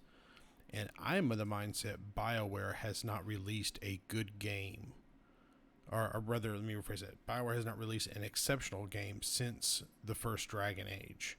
Now, I did like Mass Effect 3, and a lot of people did not like Mass Effect 3. I enjoyed Mass Effect 3, but I did not like Dragon Age Inquisition. But these two guys, and I really wish I could think of their names right now, but they're both doctors, and they started BioWare together, and they were deeply involved in their projects from Neverwinter Nights to or from Baldur's Gate 1 and 2 to Neverwinter Nights to Dragon Age. But when they left, the company shifted because that's when it was bought out by EA, and a lot of things changed in that company, and it kind of became this shell of what it was. And BioWare, in my opinion, has not been the lead RPG developer for quite some time, and especially in the computer environment. When they Wizards of the Coast used to partner with BioWare. That's how they were able to get the Baldur's Gate license and all that. When Wizards of the Coast has been talking for about 10 years of starting up their own in-house gaming development team. And for them to partner with a pedigree like that. Now, that being said, these guys themselves aren't necessarily game developers, but they certainly know how to run a game developing company. They have the pedigree to do it. They have the pedigree to do some amazing stuff. So anything they do is a good 6 to 10 years out, but I'm really excited about it. Because I think whatever they come up with will be good. Now, we know they're not going to get Baldur's Gate 4 or anything like that, or Baldur's Gate 3, and they probably won't get Baldur's Gate 4 if there is a 4, because that's already been promised to Larian. But in the back of my mind, I'm sitting here going, maybe we get a Neverwinter Nights remake and something along those lines. I would love to see something like that. Well, and what their focus on at first is a space RPG, a new space RPG. Right. So that's interesting too, just in and of itself. Just kind of in the vein of Mass Effect, so to speak, because I think that's what I read. It could be very cool, man. I'm excited. It's early days, but we'll see. So they also on Guard Frequency, they also talked about their elite topic was space legs or base building. So what they said is, hey, we've heard leaks about two things, space legs and base building. What do you want? And of the four guys there, two of them said they wanted space legs. They're like, we're vagabonds. We don't want to hang out at a place. We don't want to do base building. Base building is going to be a big, sort of a big, like a big squadron or a big player faction type thing. It's going to be more like huge things for playing the BGS or whatever, and we don't give a shit about that. We want space legs. That's all we care about. And the other two basically said, we're going to be undecided. We're not picking either because we don't have any information, so we can't pick which one's going to be good until we get details. Once you give us details, then we'll pick. But they're like, hey, what if part of the discussion they had along with this good discussion, they were like, hey, what if part of base building includes like internal upgrades to your fleet carriers where you could like, you know, build it up to have neat stuff. Or hey, are the bases going to be persistent? Are the bases going to be invulnerable? All questions, good questions, questions we've asked, questions everybody's wondering. So go take a look at the at guard frequency. It was good. It was a good discussion. Some good stuff there, and they continued their Elite Dangerous role play session, which was always cool. The link is in the show notes, but it's guardfrequency.com. Go check it out, man. Let's see. The pilot dropped his the Type 6 transporter video. He takes a 6 out on a run in the deep, and also, you know, he so let's be honest, the Type 6 isn't the most exciting vessel right off the top, and he criticizes it and he shows what his feelings are on it or whatever, but he also does give you a look at hey, what it can do. He takes it out there, and just everything the pilot does, man. It's good cinematography. It's a well crafted story. He had to do a lot to make a ship as boring as the Type 6 seem interesting, and he sold it. He did. He made it interesting, and then at the end he was like, "Yeah, but no, not this ship." So check out the video. It's good. His work is always good. If it's a ship that I'm at all on the fence about, he's going to sell me on it. And if it's a ship that's not great, he's going to at least give you a cool little video that is entertaining in and of itself. And also, man, the pilot, he's got merch out now. He's got cool shirts and hoodies and all kinds of shit that have neat logos and just fun stuff for commanders. So check that out. I like the one on the design with the pip management, but yeah. What do you guys think about that video, Ty? Man, so let me tell you real quick. I was in a Type 6 back when I went from a Mark IV to a Type 6 back when I was rare goods trading, and I saved up for the Type 6 specifically so I could do better rare goods trading. And I fucking hate that ship, but he made me want to go look at it again, because one thing I really like about all of the Lakon type vessels, the Type 6, the Type 7, the Type 9 and 10, is that they look like spaceships to me. They look like Right on. they look the way spaceships are supposed to look. Supposed to look bricky. They're supposed to not look sleek and all that. So I like that about them, because form follows function, and to have these really cool, sleek looking ships that never enter atmospheres, there's no reason for that. I mean, they're going to look like a box, because Right. that's the most, either a box or a sphere, because those are the those are the two strongest shapes, and those are the two most functional shapes. And yeah, Right I on. really enjoyed his video. So All right, so I'm gonna pick up the pace a little bit here so we oh don't go oh, into day two. I do want to jump in here and say one thing. Sure. Tweaked 74 today, like 20 minutes ago, got Exploration Elite. So that puts him one step closer to Triple Elite. So congratulations to Tweaked. Yo, congrats, Tweak. All right, that's awesome, man. All right, so let's pick up the pace real quick here. So Freebooted tweeted. Last year, shortly after my 15-year-old nephew Michael's death, his family were invited to discuss the positive impact video games, and particularly Elite Dangerous, had on his life as part of the documentary by Villa Lunara. Here's a trailer for hashtag not a game. I've got a link to his tweet and a link to the trailer. The documentary looks super super interesting. It talks about how gaming is just rampantly changing sort of the landscape of our entertainment, and in many ways for the better and in many ways for the worse. And as part of that, the specific story of this kid, Michael, and his family's situation was. I mean, I heard there was a Lave Radio episode from last LaveCon, from a previous LaveCon, where they went through the whole thing and they told the story of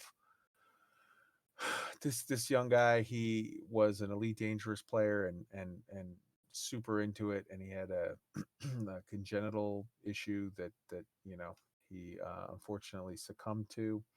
And the guys at Frontier Development and some writers and some people in the community just went above and beyond to give this kid an amazing sort of send off. They gave him an amazing experience. They put him in a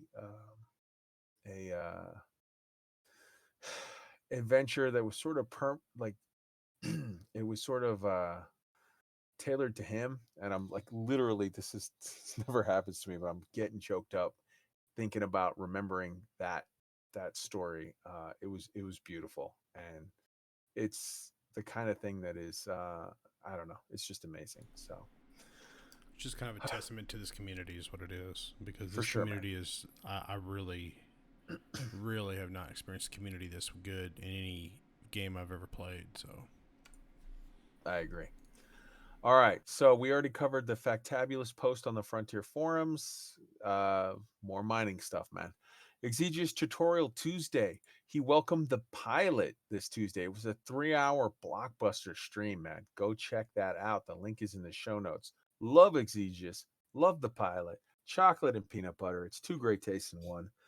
Also on Tuesday was Lave Radio. They had a mining discussion where basically I'm just going to sum it up to say Suv was right, Ben was wrong. Get over it, Edelweiss. But whatever. It's more, everybody's got their feelings on the whole mining thing. And this goes out to Colin. This is a special for you. I think you're right though, Colin. I think you're right though, Colin. I think you're right though, Colin. This is just, you want it as your ringtone. There you go. Loose Screws podcast. Bringing it to you. Wait. So it's this? It's this? I think you're right though, Colin. It didn't come across on your speaker thing. No, because it's not going to come across because I'm just playing it through Discord. That way it's on the... Yeah, okay. Anyway, moving on. All right, but it's this one. I think you're right though, Colin. You're welcome. Oh, Colin. you mean this one? I think you're right though, Colin. Okay, it's that one. Okay, got it. Yeah. So, all right. So they talk about the page send off, explain it all perfectly well. They talk about the game ranks, man, and they talk about adding in a rank Archangel and the possibility of splitting the existing elites off because, as we were discussing last week, it's sort of, laughably easy to get trade elite right now. And you can get exploration elite just by staying in the bubble, by going through Road to Riches. And, really, should that be? Should that, they talk about all different kinds of ideas. They talk about Operation Hot Mess. They talk about the Frontier live stream that they ended up doing on Thursday. They talked about multiple of their interviews with us. They talked about the new Galnet series that's at the end of Hutton Radio. There's an Ouroboros reference for those people that are into the classics. And Ben dropped a bomb when he said that Texans have sex with their sisters. I'm sure nobody has any feelings on that, so we can just keep it moving right along. Arkansas. Not. I've already straightened him out that it's Arkansas. Whoa, bro! You're actually on. Hey now. You're in comms with a guy from Arkansas too here. So like you gotta. Ooh, can we agree on let's say Alabama maybe? Just I don't know. Yeah, I'll go with Alabama. Hold on, I think All right. Draven is from Alabama, so. Perfect. All right, Galnet News He's not here to Digest. defend himself. Galnet News Digest. The future foretold on Twitter. Low temperature diamonds need to get adjusted. They've been adjusted, and they need to get adjusted again, and probably some more adjustments and adjustments to low temperature diamonds and adjustments. All right, I think that covers it. Also, they talk about Twitter questions. The idea of if you took a billion credits for a rando teleport every time you took hull damage, or would you rather fight a duck-sized Thargoid or Thargoid-sized ducks? These are some of the Twitter questions that have been coming. So yeah. Let's see. Also, only the two Galnet articles that have come out this year have both been from the Witchhead Nebula. So maybe the Thargoids have taken over the whole rest of the galaxy, and we're all living in the Matrix and don't even know it. Let's see. Beyond Dockers. Beyond Dockers is totally rude, totally crude, and they're also on YouTube. There's a link in the show notes. Go click on it, watch their stuff, laugh. It's silly, it's dumb, it's funny. You'll like it. Wednesday, Frontier Forums, the Frontier interim earning results. There is a page and a half long here of earning results, which I'm going to skip all of because if you care that much to look through David Braben's checkbook, then click on the forum link and go have at it. I personally could not care less. Just make a good thing. Burr Pit, mass laser mining, low temperature diamond and Baran. The Burr Pit, the guys, they get together and they have the BPMC, the Burr Pit mining community. They get together with, like, whatever, 20, 30, 40, a ton of guys, and they do huge group mining, like massive mining adventures. And he put out a video on it. That's super, super cool. So go check them out. Um, Commander Exigeous, Wings Fully Explained. A link is in the show notes. Everything you want to know about wings, how they work, how they set up, how you do beacons, how you drop into them, how link up together, how you see them with filters in the galaxy map, etc., etc. Let's see. Down to Earth, drop in mining, selling full cargo at selling full cargo at full cargo price. TLDR, find a zero demand spot, but with a favorable market. Also note, as we said, the favorable price, quote unquote, favorable price on Void Opals is now a third of what it used to be. So that's the change. Link is in the show notes. Go check it out. If you want to figure out a way until they fix it to get around the system, this is one of the ways. Pro tip, super secret, don't tell anyone I'm sharing this with you. The other way to get around it, because when they put in this whole marketing cargo tax, they exempted Shinrarta Desra. So go sell all your shit there. Sorry, guys. All right. Obsidian Ant put out in his 3306 FDev financials, where he goes through the financials a bit and mining clarifications. There's going to be more. He's predicting the 2020 update to be mid-December, and active Steam numbers. Our active Steam numbers, which we understand, Steam is not full, but they're higher than this time last year, Ben. So Elite Dangerous is actually right now sort of on an uptick. I think people can feel that, like, good things are coming and people are hopping back on board to ride the train. So then Thursday, the recording day. I already read to you what Stephen Benedet wrote in the morning. More mining stuff, yada yada yada. And then we get to the point where, Commander Burr, he did his Thursday morning breakfast club. So if you're around Thursday mornings for America time, I guess he does it later or whatever for Englandy type times. Check out his stuff on Twitch. Those are live streams that you got to check out live. They're super awesome. And then we get to the point where Alex Turner wins the internet. The Phantom mining nerf. This is the funniest shit I have ever seen. The link is in the show notes, and I'm posting it right now again in the video links page. It is hilarious. He does it's like the Phantom Menace, the Star Wars scroll, but it just sums up in a video feed roll the hilarity that has been the Keystone Cops adventure of how this mining stuff is all played out. The Phantom mining nerf. If you're not in our Discord, well, I don't know why you're not here. You're not seeing stuff. Sucks to be you. Let's see. The FDev stream on Thursday, the featured commanders, Lave Radio with Stephen Benedetti, Will Flanagan, along with Ben, Shan, Colin, yada, yada, yada.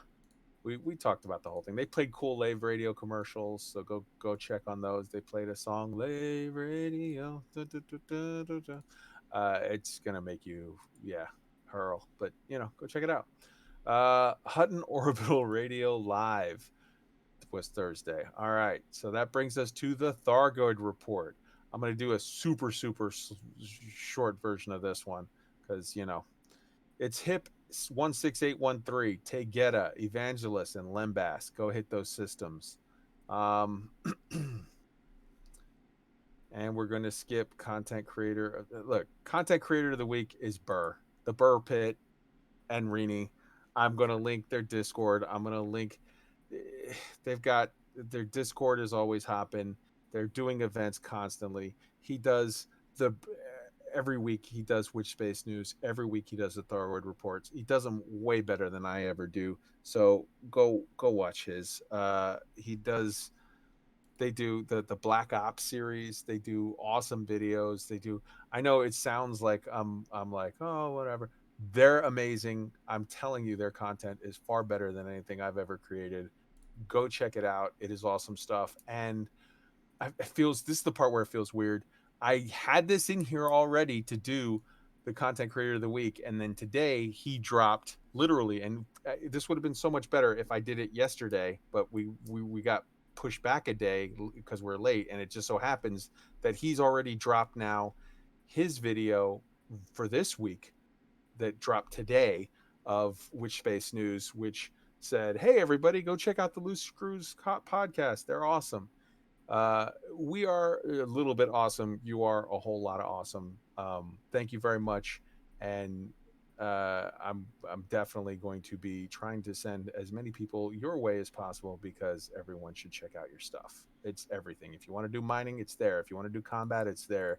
If you want to do, you know, all of the things, it's just a fun community. Go check it out. It's good shit. Every time there's an event, every time there's an anything, he's there. And I definitely recognize both of your voices from some of my favorite articles on Sagittarius Eye. So much love to you guys. And Ty, you got anything to say about our good friend Commander Burr? Well, I was not aware that he was going to feature us the way he did, and I just want to say thank you for that, number one. And number two, we've gotten some listeners recently from him, and I think it's really, I mean, I've been listening to him for a while now. Him and Rini are always entertaining, so thank you guys for supporting us. Yeah, that's about all I can say about it. So, yeah, I'm. It's literally after midnight now, and so we're all half asleep. So I apologize that the energy is not as high as it should be. But Commander Burr, your shit is awesome. Thank you, sir. And you heard we did the Thargoid report in like 3 lines. Go check out his video on the Thargoid report, because it's way in depth and much better. All right. I'm done. I have nothing more. I need to go to bed now. You go ahead and tell us about story time with old man Ty. So, yeah, so we went and we visited what I consider the creepiest thing in the game, which is the generation ship Thetis. And on this generation ship, this is the one, if you went out there and you heard the logs, these are some creepy logs. And I thought about saving it for Halloween, but I don't want to save it because it was I think it's my favorite generation ship. Anyway,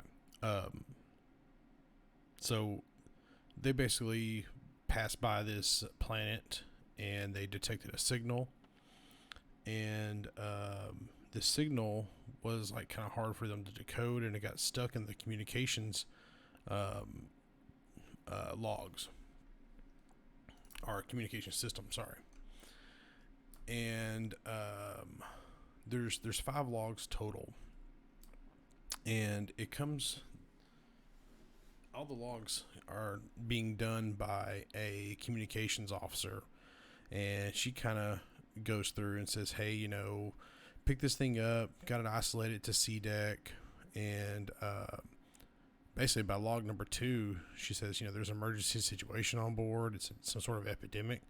It's driving people insane. The whole thing starts to where people start killing each other because of this signal. And she by the 3rd message, she actually isolates the signal and decrypts it, and says that it originated from this uninhabited planet from like 15 light years ago. But she actually heard part of it while she was working on it. and it basically is like a whisper that just says "kill them all." And then by the fourth log, she's talking about blood being spread on the walls, and her one of the people she works with, Pearson, she had to stab him in the throat to stop him, but she can't remember why she had to stab him in the throat to stop him stop him doing what. And then she talks about having to silence them all. And the fifth message, I think, is just the actual signal that they heard. I don't actually know what it is. It's really hard to make out. But it kind of, to me, sounds like it says "kill them all." Or maybe I'm just going crazy too. I don't know. But that is Generation Ship Thetis. This week, we're going to take kind of a long trip. This system is about 400 light years out. And it is HR 5906, second planet, A moon. And when you get there, you'll find it. I believe there are 3 beacons out there. And we'll go from there. And again, hold on, let me go over to the Discord and story time. And it is officially up and pinned, which means, go there. That's where you're supposed to go, in the Discord. We got one email this week from Commander McPherson, and I have not got a reply yet to get permission to read his email, but I do want to say that we got it, and I appreciate it. I normally don't mention getting emails until I get permission to read them on air, but this one here was very, very nice, and I just want to say thank you for sending us the email, and I'll share it with you later on, Kai. Right on, man. But yeah, that's I think that's about it, man. I think that's the show. You have anything else? Dude, I needed to be done like an hour ago. I'm burnt. Yeah, I feel you. It's been a really rough week from a personal level and from a work level, and then I'm tanked. So, Dubs, you got anything for us, Bubba? Nah, I got nothing to add. All right. Well, you guys can always send us emails if you need to at loosescrewsquestions@gmail.com. You can get us on the Discord at sorry, brain farting, at Discord, not on Discord, at Twitter. I am exhausted. At Twitter at loosescrewsed, and I'm done talking for now. All right, so real quick, you can get us. Yeah, so it's at loosescrewsed for the show. It's at Tierval for Ty. It's Thank at you. Kai19103 for me. It's at Dravenos13 for Dravenos. We've got YouTube. Our YouTube is www.youtube.com/channel. Wow, that's a whole long list. You know what? Yeah. Go to the link that's in the show notes. Our email, loosescrewsquestions@gmail.com. Our Discord, tinyurl.com/loosescrewspodcast. And just because I feel like, and I feel really bad about this, that we're tired. So look, the Burr Pit, man. You've got his Discord. I've got the link. His Patreon. I've got the link. His YouTube is youtube.com channel, and I've got the link. His Twitter is twitter.com CMDR_Burr. His Instagram is instagram.com the Burr Pit /the Burr Pit. His Facebook, facebook.com /the Burr Pit. Go check out his stuff. It's really, really good. Let me also say this real quick. Yeah, I might be tired. And that's because I think I've worked about 55 hours this week. I think you've worked about the same, Kai. And we'll talk a little bit more about the Burr Pit next week. But thank you very much Rini and Burr for what you did for us. I very much appreciate that. Yeah. So also keep in mind that this is the weekend now. Monday is the Watherspoon interview drops. Our interview with this is the guy that I think is the most interesting guy in Elite Dangerous. Period. The one single guy that's the voice of Elite, Commander Watherspoon. So this is you're going to hear my interview with my hero. So yeah. And next week we've got Commander Souverain, the editor of Sagittarius Eye. So it's like back to back the pillars for me. Well, Dubs, I appreciate you joining us. I had fun with you coming in here, and I hope everybody enjoys my new microphone. You have anything else you want to say, Dubs? Anybody you want to shout out before we head out? Nothing I can think of, but thanks for having me on. You're not going to shout out to Alyssa and Liam? Golly. This is how it happened. Anyway. Yep. All right. Guys, thanks for listening to us. Sorry about being exhausted. We'll be better next week. Yep. Kai, do your whatever the thing you say. I can't remember now. Well, first off, everyone be excellent to each other, but also don't fly without a rebuy. See you guys next time. Craig Lee, Liam. we're out. God damn, I'm tired.